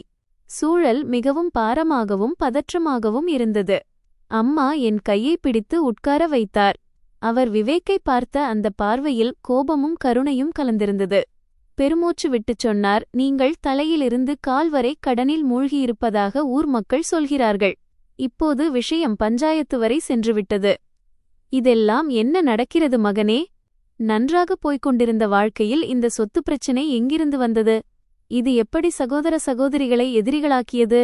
என் தந்தை ஹூக்காவை பலமாக தரையில் தட்டி விவேக்கின் கண்களை நேராகப் பார்த்து கடுமையான குரலில் சொன்னார், விவேக் மகனே, என் மகளை நீ மகிழ்ச்சியாக வைத்துக் கொள்வாய் என்ற நம்பிக்கையில்தான் உன் கையில் கொடுத்தேன். புகுந்த வீட்டு சொத்துக் கடனை அடைப்பதற்கோ மாமியார் நாத்தனார் சண்டையில் நசுங்குவதற்கோ அல்ல. இப்போது உங்கள் திட்டம் என்ன? இங்கு கிராமத்தில் மக்கள் பேசுவதைக் கேட்டு எங்கள் இதயம் வெடித்துவிடும் போலிருக்கிறது. விவேக் தலையை குனிந்து கொண்டார். இரு கைகளையும் ஒன்றோடொன்று பிணைத்துக் கொண்டார். என் பெற்றோரின் கவலை நியாயமானதுதான் என்பது அவருக்கு தெரியும். ஏனெனில் எந்த பெற்றோரும் தங்கள் மகள் துயரப்படுவதை பார்க்க விரும்ப மாட்டார்கள். அவர் ஏதோ விளக்க வாய் திறந்தபோது நான் வேகமாக கையை பிடித்துக்கொண்டு என் பெற்றோரை நேராக பார்த்தேன். இந்த நேரத்தில் நான் என் கணவர் மற்றும் மாமியார் பக்கம் உறுதியாக நிற்கவில்லை என்றால் விவேக் மீது ஒரு பலவீனமான கணவன் என்ற முத்திரை நிரந்தரமாக விழுந்துவிடும் என்று எனக்கு தெரியும். நான் அமைதியான ஆனால் உறுதியான குரலில் சொன்னேன், அம்மா, அப்பா, கடன் என்ற விஷயம் முடிந்துவிட்டது. என் மாமியார் தன் முதுமைக்காக சேமித்து வைத்திருந்த பணத்தை கொடுத்து எங்கள் வீட்டை மீட்டுக் கொடுத்து விட்டார். இப்போது நாங்கள் யாருக்கும் ஒரு பைசா கூட கடன்படவில்லை. அக்காக்களை பொறுத்தவரை அது அவர்களின் பேராசை. என் மாமியார் உலகின் மிகச்சிறந்த அறிவுள்ள மனிதர். அவர் முழு குடும்பத்திற்கும் முன்னால் எங்கள் உரிமைகளை பாதுகாத்திருக்கிறார். அவர் என்னை சொந்த மகளை விட அதிகமாக நேசிக்கிறார். அதனால் எனக்கு எந்த கவலையும் இல்லை. விவேக்கும் என் பெற்றோரை பார்த்தார். அவர் கண்களில் ஒரு உறுதியான தீர்மானம் இருந்தது. நீங்கள் இருவரும் கவலைப்படாதீர்கள். என்ன நடந்தாலும் நான் என் மனைவியின் கேடயமாக இருப்பேன் என்று வாக்குறுதி அளிக்கிறேன். அஞ்சலிக்கு எப்போதும் மகிழ்ச்சியை தரவும், என் குடும்பத்தால் அவளுக்கு ஏற்பட்ட துன்பங்களை ஈடுகட்டவும் நான் இருமடங்கு கடினமாக உழைப்பேன். எங்களுடைய இந்த நம்பிக்கை மற்றும் ஒற்றுமையைக் கண்டு என் தந்தையின் முகத்தில் இருந்த இறுக்கம் சற்று குறைந்தது. அவர் தலையசைத்து ஒரு கோப்பை சூடான டீயை விவேக்கிடம் நீட்டினார். சரி, கணவன் மனைவி ஒன்றாக இருந்தால் எந்த கஷ்டத்தையும் கடந்துவிடலாம். நீங்கள் முடிவு எடுத்துவிட்டதால் நாங்களும் உங்களுக்கு ஆதரவாக இருக்கிறோம். ஆனால் ஒன்றை நினைவில் கொள்ளுங்கள், நேர்மையாகவும் மரியாதையுடனும் வாழுங்கள். அப்போதுதான் யாரும் உங்கள் மீது விரல் நீட்ட முடியாது. பஞ்சாயத்தில் அவமானப்பட்ட பிறகு அந்த இரு சகோதரிகளும் அமைதியாகிவிடுவார்கள் என்று நான் நினைத்தேன். ஆனால் மனித பேராசை எல்லையில்லாதது. ஒரு மாலை மைத்துனர் தீபக் திடீரென விவேக்கை வெளியே அமர்ந்து பேச அழைத்தார். அவர் குரலில் அதிக இனிப்பு இருந்தது. அன்றைய பஞ்சாயத்து நாளின் தொனியை விட இது முற்றிலும் வேறாக இருந்தது. விவேக் தயங்கினார். ஆனால் நான் அவரிடம் சென்று, அவர்கள் என்ன புதிய ஆட்டத்தை ஆடப் பார்க்கிறார்கள் என்று பார்த்து வாருங்கள் என்று சொன்னேன். போனில் ரெக்கார்டிங்கை ஆன் செய்துவிட்டு நிதானமாக இருக்கும்படி மட்டும் கூறினேன். சத்தமான ஒரு தாபாவில் மைத்துனர் தீபக் ஒரு மூலையை தேர்ந்தெடுத்தார். கொஞ்சம் தின்பண்டங்கள் மற்றும் 2 கிளாஸ் பீர் வரவழைத்துவிட்டு என் கணவரின் காதில் தேனை ஊற்றத் தொடங்கினார். விவேக்கின் தோளில் தட்டிக் கொடுத்து சிரித்துக்கொண்டே சொன்னார், விவேக் தம்பி, நாம் ஆண்கள், பெண்களின் அற்பமான பேச்சுகளை நாம் கவனிக்கக் கூடாது. அன்று உன் அக்கா மூளை கெட்டுப்போய் ஏதோ உளறிவிட்டாள். அதை மறந்துவிடு. நானும் வீட்டிற்குச் சென்று அவளை திட்டிவிட்டேன். இப்போது அவள் மிகவும் வருந்துகிறாள். அம்மாவிடம் மன்னிப்பு கேட்க விரும்புகிறாள். ஆனால் துணிச்சல் வரவில்லை. விவேக் ஒரு மிடறு பீர் குடித்துவிட்டு ஒரு கசப்பான சிரிப்பை சிரித்தார். தீபக் மைத்துனர், விஷயம் எதுவானாலும் நேரடியாகச் சொல்லுங்கள். சுற்றி வளைத்து பேசுவது எனக்கு பிடிக்காது.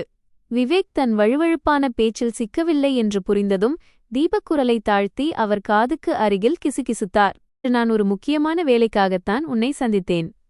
அப்பா எழுதிய அந்த கடிதம் மற்றும் அந்த பழைய பாஸ்புக், அதை ஒரு நாளைக்கு மட்டும் எனக்கு கடன் தர முடியுமா? உன் அக்கா தன் அப்பாவின் நினைவாக அதை ஒருமுறை பார்க்க விரும்புகிறாள். அவர் கையெழுத்தை ஒருமுறை பார்க்க வேண்டும். உன் வீட்டில் கிடந்தால் அது கரையானுக்குத்தான் இரையாகும். இந்த ரெக்கார்டிங்கை கேட்டபோது நான் சிரித்துவிட்டேன். வஞ்சகமான செயல். அவர்களுக்கு அந்த கடிதம் அப்பாவின் நினைவிற்காக தேவைப்படவில்லை. மாறாக அது அவர்களின் வெட்கக்கேடான செயலுக்கும் பேராசைக்கும் சாட்சியாக இருந்தது. அந்த கடிதம் காணாமல் போய்விட்டால் தாங்கள் செய்த பாவங்களை மறைத்துவிட்டு மீண்டும் ஒரு பாவம் செய்த பெண்ணைப் போல நடித்துச் சொத்தில் பங்கு கேட்டுவிடலாம் என்பது அவர்கள் திட்டம். ரெக்கார்டிங்கில் விவேக்கின் பதில் மிகவும் தெளிவாகவும் உறுதியாகவும் இருந்தது. மைத்துனரே, நினைவுகள் இதயத்தில் இருக்க வேண்டுமே தவிர காகிதத் துண்டுகளில் அல்ல. அம்மா 20 ஆண்டுகளுக்கும் மேலாக அதை தன் உயிர் போல பாதுகாத்து வந்தார். இப்போது அந்த பொறுப்பை என்னிடம் ஒப்படைத்திருக்கிறார். அதை நான் யாரிடமும் கொடுக்க முடியாது. அக்கா அப்பாவை நினைக்க விரும்பினால் வீட்டிற்கு வந்து அவர் படத்தின் முன் ஒரு விளக்கை ஏற்றட்டும். அவர் ஆத்மா சாந்தியடையும். விவேக்கின் இந்த உறுதியான பதிலை கேட்டதும் தீபக்கின் முகத்தில் இருந்த புன்னகை மறைந்து அவரின் உண்மையான சுயரூபம் வெளிப்பட்டது. அவர் பற்களை நரநரவென்று கடித்துக்கொண்டு, விவேக், நேரடியாக பேசினால் புரியவில்லையா? அந்த குப்பையை வைத்துக்கொண்டு நீ என்ன செய்யப் போகிறாய்? எங்கள் கௌரவத்தை நீங்கள் அசிங்கப்படுத்த நினைக்கிறீர்களா? ஒன்று சொல்கிறேன், கேட்டுக்கொள். என் வேலையில் ஏதாவது சிக்கல் ஏற்பட்டால் இந்த குடும்பத்தில் யாருக்கும் எந்த நன்மையும் கிடைக்காது என்று மிரட்டினார். விவேக் எழுந்து மேஜையில் பணத்தை வைத்துவிட்டு, நான் உங்களிடம் எந்த உதவியையும் இதுவரை கேட்டதில்லை, இனிமேலும் கேட்கப் போவதில்லை. வணக்கம் என்று சொல்லிவிட்டு அங்கிருந்து சென்றுவிட்டார். அம்மாவை விட்டு விலகிச் சென்ற ஒரு மாதத்திற்குள்ளேயே மூத்த அக்கா கவிதாவின் குடும்பத்திற்கு பெரிய ஆபத்து வந்தது. கவிதா அக்காவின் கணவர் ராகேஷ் அவர் பணியாற்றும் நிறுவனத்திலேயே போலீசாரால் கைது செய்யப்பட்டார். அவர் ஒரு பெரிய சொத்துத்தரகர் என்று காட்டியது வெறும் மோசடி என்பது தெரியவந்தது. அவர் சட்டவிரோதமான நிதி நிறுவனத்தை நடத்தி வந்துள்ளார். அதிக வட்டி தருவதாக ஆசை காட்டி மக்களிடமிருந்து பணத்தை பெற்று புதிய முதலீட்டாளர்களின் பணத்தைக் கொண்டு பழைய முதலீட்டாளர்களுக்கு வட்டி கொடுத்து வந்துள்ளார். அந்த திட்டம் சரிந்தபோது பணத்தை திருப்பிக் கொடுக்க முடியாமல் அனைத்தையும் சுருட்டிக்கொண்டு தப்பிக்க முயன்றபோது சிக்கிக்கொண்டார். கவிதா அக்காவின் குடும்பத்தின் சொத்துக்கள், வீடு, கார்கள், கடைகள் என அனைத்தும் சட்டத்தால் பறிமுதல் செய்யப்பட்டன. நேற்றைய ராணி போல வாழ்ந்த கவிதா அக்கா இன்று திடீரென ஆதரவற்றவரானார். கடனில் மூழ்கிப் போனார். அவர் போனுக்கு வரும் அழைப்புகள் எல்லாம் பண உதவி கோரும் அழைப்புகளாகவும் மிரட்டல்களாகவும் மாறின. மோசடி செய்யப்பட்ட மக்கள் அவர் வீட்டிற்கு வெளியே திரண்டு சுவர்களில் அசிங்கமாக எழுதி பணத்திற்கு பதில் ரத்தம் என்று பதாகைகளை வைத்தனர். பயத்தால் வீட்டிற்குள் ஒளிந்து கொண்ட அந்த இக்கட்டான நேரத்தில் அவருக்கு தன் அம்மாவும் தான் எப்போதுமே தாழ்வாக பார்த்த தன் தம்பியும் நினைவுக்கு வந்தனர். அவர் விவேக்கிற்கு ஃபோன் செய்து விம்மி விம்மி அழுதார். விவேக், என்னை காப்பாற்று. இவர்கள் என்னை கொன்றுவிடுவார்கள். அம்மாவிடம் சொல்லி அந்த வீட்டை விற்கச் சொல். எனக்கு பணம் கொடு, நான் கடனை அடைக்கிறேன். இல்லையென்றால் நான் இறந்து விடுவேன். விவேக் போனில் அவர் பேசுவதை கேட்டுக்கொண்டிருந்தார். என் உடல் நடுங்கியது. இந்த நிலையிலும் அவர் அம்மாவின் வீட்டை விற்க நினைக்கிறாரே. விவேக் என்னையும் அமைதியாக அமர்ந்திருந்த அம்மாவையும் பார்த்தார். ஒரு நீண்ட பெருமூச்சு விட்டு போனை துண்டித்துவிட்டார். நாங்கள் கல் நெஞ்சக்காரர்கள் அல்ல, ஆனால் அவர்களின் கடன் பேராசையாலும் வஞ்சனையாலும் தோண்டப்பட்ட ஒரு பள்ளம். அம்மாவின் சொத்து அவருடைய வாழ்நாள் உழைப்பு. அதை இப்படி வீணாக்க முடியாது. எங்கள் மௌனமே எங்கள் உறுதியான பதிலானது. யார் எதை விதைக்கிறார்களோ அதையே அவர்கள் அறுவடை செய்வார்கள். எங்களிடமிருந்து எந்த உதவியும் கிடைக்காததால் கவிதா அக்கா ஒரு மிகவும் அருவருக்கத்தக்க மற்றும் கொடூரமான திட்டத்தை தீட்டினார். அதில் அவர் தன் சொந்த தாயையும் தம்பியையும் ஆபத்தில் தள்ளிவிட்டுத்தான் தப்பிக்க முயன்றார். அவர் ஒரு சிறிய வீடியோவை எடுத்தார். அதில் தன் தலைமுடியை கலைத்துவிட்டு தரையில் முழங்காலிட்டு அமர்ந்து அழுதுகொண்டே பேசினார். சகோதரர்களே, என்னிடம் பணம் இல்லை, ஆனால் என் அம்மாவிடம் இருக்கிறது. நகரின் மையத்தில் அவர்களுக்கு 1 கோடி மதிப்பிலான வீடு உள்ளது. என் தம்பியும் ரொம்ப வசதியானவன். நீங்கள் அங்கு சென்று பணம் கேளுங்கள். என் அம்மா என்னை ரொம்ப நேசிப்பார். அவர் கண்டிப்பாக எனக்கு பதில் உங்கள் கடனை அடைப்பார். அவர் அந்த வீடியோவையும் எங்கள் வீட்டு விலாசத்தையும் அவர் கடன் வாங்கியிருந்த அந்த ரவுடிகளிடம் அனுப்பி வைத்தார். அன்று இரவு நாங்கள் உணவு உண்ண தயாராகிக் கொண்டிருந்தபோது கதவை தட்டும் சத்தம் பலமாக கேட்டது. கதவு துவாரத்தின் வழியாக பார்த்தேன். வெளியே 5-6 ரவுடிகள் தடிகளுடன் நின்று கொண்டிருந்தனர். விவேக் அவசரமாக என்னையும் அம்மாவையும் அறைக்குள் தள்ளிவிட்டு கதவை சாத்தினார். எது நடந்தாலும் நீங்கள் இருவரும் வெளியே வரக்கூடாது என்றார். ஆனால் என் அம்மா உடல்நலக்குறைவால் பலவீனமாகத் தெரிந்த அந்த பெண்மணி விவேக்கின் கையை விலக்கினார். அவர் தன் ஊன்றுகோலை பிடித்துக்கொண்டு நிமிர்ந்து நின்றார். அவர் முகத்தில் நான் இதுவரை கண்டிராத ஒரு கடினத்தன்மையும் தைரியமும் இருந்தது. இல்லை, நான் வெளியே செல்வேன். யார் கடன் வாங்கினார்களோ அவர்கள்தான் தண்டனையை அனுபவிக்க வேண்டும். அவர்களை உனக்கு தீங்கு செய்ய நான் விடமாட்டேன் என்றார். அவர் கதவைத் திறந்து அந்த ரவுடிகளை எதிர்கொண்டார். அவர்களின் தலைவன் தரையில் துப்பிக்கொண்டு, நீதான் கவிதாவின் அம்மாவா? உன் மகள் கடன் அடைக்கச் சொன்னாள். பணத்தைக் கொடு, இல்லையென்றால் நல்லதாக இருக்காது என்றான். அம்மா பயமில்லாமல் அவன் கண்களை நேராகப் பார்த்துச் சொன்னார். கவனமாகத் தெரிந்துகொள். நான் அவளை என் சொத்திலிருந்து விலக்கி வைத்துவிட்டேன். அதற்கான ஆவணங்களும் என்னிடம் உள்ளன. யார் கடன் வாங்கினாரோ அவர்தான் அடைக்க வேண்டும். சட்டமும் அதுதான், மனிதாபிமானமும் அதுதான். தைரியம் இருந்தால் அவளைப் போய்த் தேடு. என் வீட்டிற்குள் ஒரு அடி எடுத்து வைத்தாலும் என் உயிரைக் கொடுத்து தடுப்பேன். ஆனால் உங்களைச் சும்மா விடமாட்டேன். ஒரு வயதான பெண்ணின் இந்த தைரியத்தைக் கண்டு அந்த ரவுடிகள் அதிர்ந்தனர். விவேக் அவர் அருகில் நின்று கொண்டிருந்தார். அவர் கையில் போன் இருந்தது. அதில் போலீஸ் நம்பர் டயல் செய்யப்பட்டிருந்தது. அவர் உரக்கச் சொன்னார், நான் போலீசிற்கு போன் செய்துவிட்டேன். அவர்கள் வழியில் வருகிறார்கள். நீங்கள் ஸ்டேஷனில் டீ குடிக்க விரும்புகிறீர்களா? போலீஸ் என்ற பெயரையும் தூரத்தில் கேட்ட சைரன் சத்தத்தையும் கேட்டு அந்த ரவுடிகள் சில கெட்ட வார்த்தைகளை பேசிவிட்டுச் சென்றனர். ஆனால் கிளம்பும் முன் அந்த தலைவன் மிரட்டிவிட்டுச் சென்றான். சரி, இன்னைக்கு விடுறோம். ஆனா உன் மகள் எப்போதும் ஒளிய முடியாது. கதவு மூடப்பட்டது. அம்மா தன் ஊன்றுகோலை தூக்கி போட்டுவிட்டு நாற்காலியில் சரிந்தார். அவர் மூச்சு வாங்கிக் கொண்டிருந்தார். நான் ஓடிச் சென்று தண்ணீர் கொடுத்தேன். என் கண்களில் பயமும் பரிதாபமும் கலந்திருந்தது. கவிதா அக்கா அம்மாவின் பணத்தை பறிக்க முயன்றது மட்டுமல்லாமல் தன் உயிரை காப்பாற்றிக் கொள்ள அம்மாவையும் தம்பியையும் ஆபத்தில் தள்ளவும் தயங்கவில்லை. அந்த நிமிடம் இரத்த உறவு உண்மையாகவே முடிவுக்கு வந்தது. ரவுடிகள் சென்றுவிட்டாலும் அந்த பயத்தின் நிழல் எங்கள் வீட்டில் பல நாட்களுக்கு நீடித்தது. நள்ளிரவில் வரும் மிரட்டல் அழைப்புகள், மெசேஜ்கள் விவேக்கின் தூக்கத்தை கெடுத்தன, அம்மாவின் இரத்த அழுத்தத்தை அதிகரித்தன. கவிதா அக்காவிற்கு முடிவு கட்டாமல் என் குடும்பம் நிம்மதியாக இருக்க முடியாது என்று எனக்கு தெரியும். அமைதியாக பார்த்து கொண்டிருக்க முடியாது என்று நினைத்து நான் ரகசியமாக விசாரணையைத் தொடங்கினேன். கவிதா அக்கா ஒருமுறை தன் தோழி லதா பற்றி பேசியது எனக்கு நினைவுக்கு வந்தது. கவிதா அக்கா தன் பொருட்களை சேமித்து வைப்பதற்காக தன் தோழி லதாவின் காலி பிளாட் ஒன்றின் சாவியை வைத்திருந்தார். கவிதாவின் பேராசை குணம் தெரிந்ததால் வீடு ஜப்தி செய்யப்படுவதற்கு முன்பே அவர் தன் தங்கம் மற்றும் நகைகளை அங்கே ஒளித்து வைத்திருப்பார் என்று எனக்கு தோன்றியது. ஒரு நாள் விடுப்பு எடுத்துக்கொண்டு முகத்தை மூடிக்கொண்டு அந்த பகுதிக்குச் சென்று கவனித்தேன். நான் நினைத்தது போலவே கவிதா அக்கா போன்ற உருவம் கொண்ட ஒரு பெண் அந்த கட்டிடத்திலிருந்து வெளியேறுவதைக் கண்டேன். அவரை பின்தொடர்ந்து சென்றபோது அவர் ஒரு சிறிய நகைக்கடைக்குச் சென்று தன் கையிலிருந்த ஒரு தங்க வளையலை விற்பதைக் கண்டேன். என் ரத்தம் கொதித்தது. அவரிடம் இன்னும் பணம் இருக்கிறது. ஆனால் அவர் அந்த ரவுடிகளை தன் அம்மாவின் வீட்டிற்கு அனுப்பி வைத்திருக்கிறார். நான் வீட்டிற்கு திரும்பி ஒரு முக்கியமான முடிவை எடுத்தேன். கவிதா அக்கா பதுங்கியிருக்கும் இடம், அவரிடம் இருக்கும் தங்கம் குறித்த விவரங்களை ஒரு சிறிய செய்தியாக தட்டச்சு செய்து அன்று எங்கள் கதவை விட்டுச் சென்ற ரவுடித் தலைவனின் நம்பருக்கு அனுப்பினேன். இது மிக கடுமையானது என்று எனக்குத் தெரியும். ஆனால் கவிதா அக்காவிற்கு தன் பொறுப்புகளை உணர வைக்க இதுவே ஒரே வழி. 2 நாட்களுக்குப் பிறகு செய்தி வந்தது. கவிதா அக்கா மீதமிருந்த பொருட்களுடன் தப்பிக்க முயன்றபோது அந்த ரவுடிகள் அவரை அந்த பிளாட்டிலேயே பிடித்துவிட்டனர். அவர் தன் தங்கம் நகைகள் அனைத்தையும் விற்க வேண்டியதாயிற்று. இறுதியில் அவர் பைசா இல்லாமல் நடுத்தெருவிற்கு வந்தார். அவர் கணவர் சிறையில் இருந்தார். நண்பர்கள் அவரை புறக்கணித்தனர். தன் ஏழை தம்பியை தாழ்வாக பார்த்த அந்த பெண் இன்று சமூகத்தின் மிக கீழ்நிலையில் வந்து நின்றார். அவர் இப்போது ஒரு அழுக்கான சேரியில் வசிப்பதாகவும் இரவு நேரங்களில் தாபாக்களில் பாத்திரம் கழுவும் வேலை செய்வதாகவும் ரமா அத்தை என்னிடம் சொன்னார். விவேக் இதை கேட்டுவிட்டு அமைதியாக இருந்தார். அவருக்கு துக்கமாக இருக்கிறது என்பது எனக்கு தெரியும். கடைசியில் அவள் அவர் சகோதரி அல்லவா? ஆனால் இது அவர் செய்த பாவத்தின் பலன் என்பதையும் அவர் அறிந்திருந்தார். அம்மா மௌனமாக இருந்தார். இரவு அமைதியில் ஒரு தாயின் உடைந்த இதயத்தின் சாட்சியாக அவர் ஒரு பெருமூச்சை மட்டும் விட்டார். சகோதரிகளின் இந்த அழிவைக் கண்டு இளையவளான சுனிதா அக்கா பயந்து போனார்.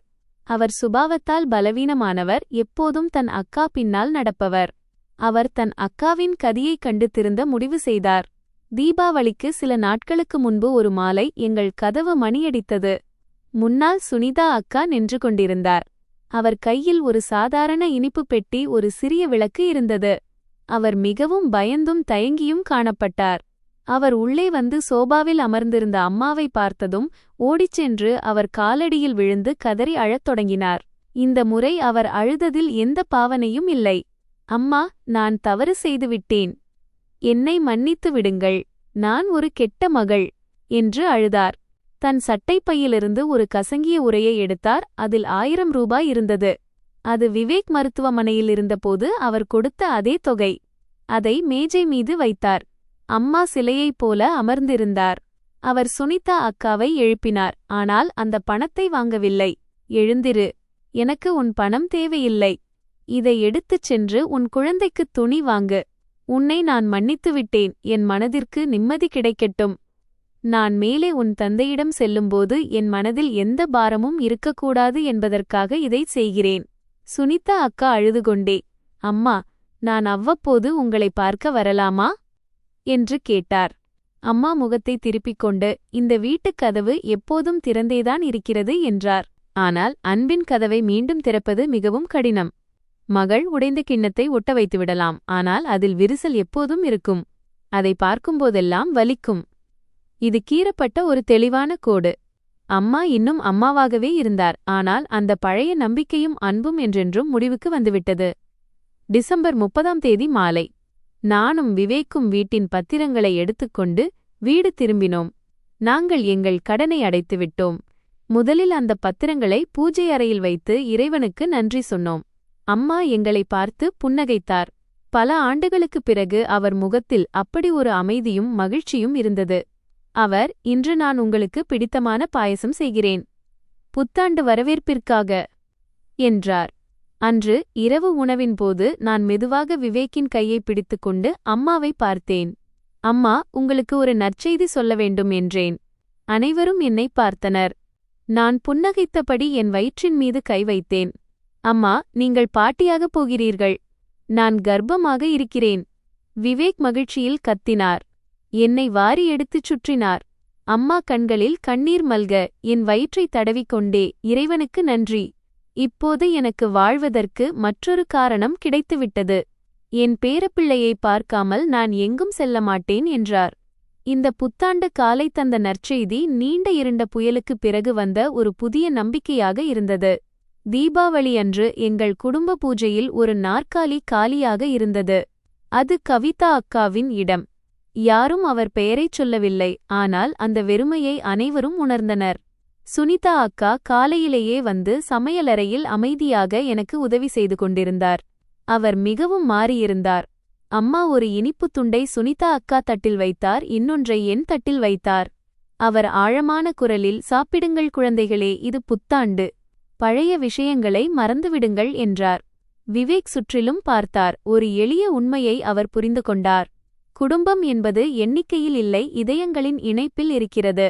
வந்த புயல் போலியான நாணயங்களை பிரித்துவிட்டது. இப்போது உண்மையான தங்கம் மட்டுமே எஞ்சியிருந்தது. அவர் என் கையை பிடித்துக்கொண்டு அம்மாவையும் சுனிதா அக்காவையும் பார்த்து புன்னகைத்தார். விரிசல்கள் நிறைந்த துண்டுகளாக நாங்கள் இருந்தாலும் ஒருவருக்கொருவர் துணையாக நின்று ஒரு புதிய அமைதியான சித்திரத்தை உருவாக்கிக் கொண்டிருந்தோம். ஒரு நாள் அம்மா முற்றத்தில் என் குழந்தைக்காக ஸ்வெட்டர் பின்னிக் கொண்டிருந்தார். விவேக் அவர் அருகில் அமர்ந்து செய்தித்தாள் வாசித்துக் கொண்டிருந்தார். அப்போது என் போன் அடித்தது. அது தெரியாத எண், தூரத்து எல்லைப் பகுதியிலிருந்து வந்திருந்தது. நான் அம்மாவை பார்த்தேன். அவர் புன்னகையுடன் போனை எடுக்குமாறு சைகை செய்தார். மறுமுனையில் யார் இருக்கக்கூடும் என்று நான் புரிந்து கொண்டேன். ஒருவேளை திரும்ப வரத் துடிக்கும் ஒரு அலைந்து திரியும் ஆன்மாவாக இருக்கலாம். நான் ஒரு நீண்ட மூச்சை இழுத்துவிட்டு போனை எடுத்தேன். வாழ்க்கை தொடர்கிறது. சூரியன் தினமும் உதிக்கிறது. இதயம் இறுதியில் அமைதியடைகிறது. எங்கள் கதையை கேட்டமைக்கு மிக்க நன்றி. இந்த வீடியோவில் காட்டப்பட்ட கதை, பாத்திரங்கள் மற்றும் நிகழ்வுகள் பொழுதுபோக்கு மற்றும் விழிப்புணர்வு நோக்கத்திற்காக மட்டுமே வழங்கப்பட்டுள்ளன. ஏதேனும் நபர், இடம் அல்லது நிகழ்வுடன் ஒற்றுமை இருந்தால் அது தற்செயலானது. இந்த வீடியோவில் உள்ள கருத்துக்கள் எவர் மனதையும் புண்படுத்தும் நோக்கமல்ல.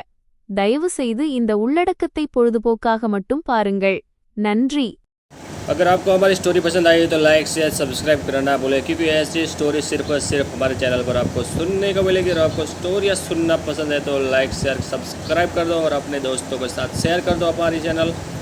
और आप कहाँ से रहते हैं, कहाँ कौन सा गाँव है, सिटी कौन सी है, ये भी कमेंट में ज़रूर बताना, क्योंकि हम तुम्हारी कमेंट ज़रूर पढ़ते हैं। तो मिलते हैं एक ऐसी स्टोरी में, तब तक के लिए जय हिंद, जय भारत।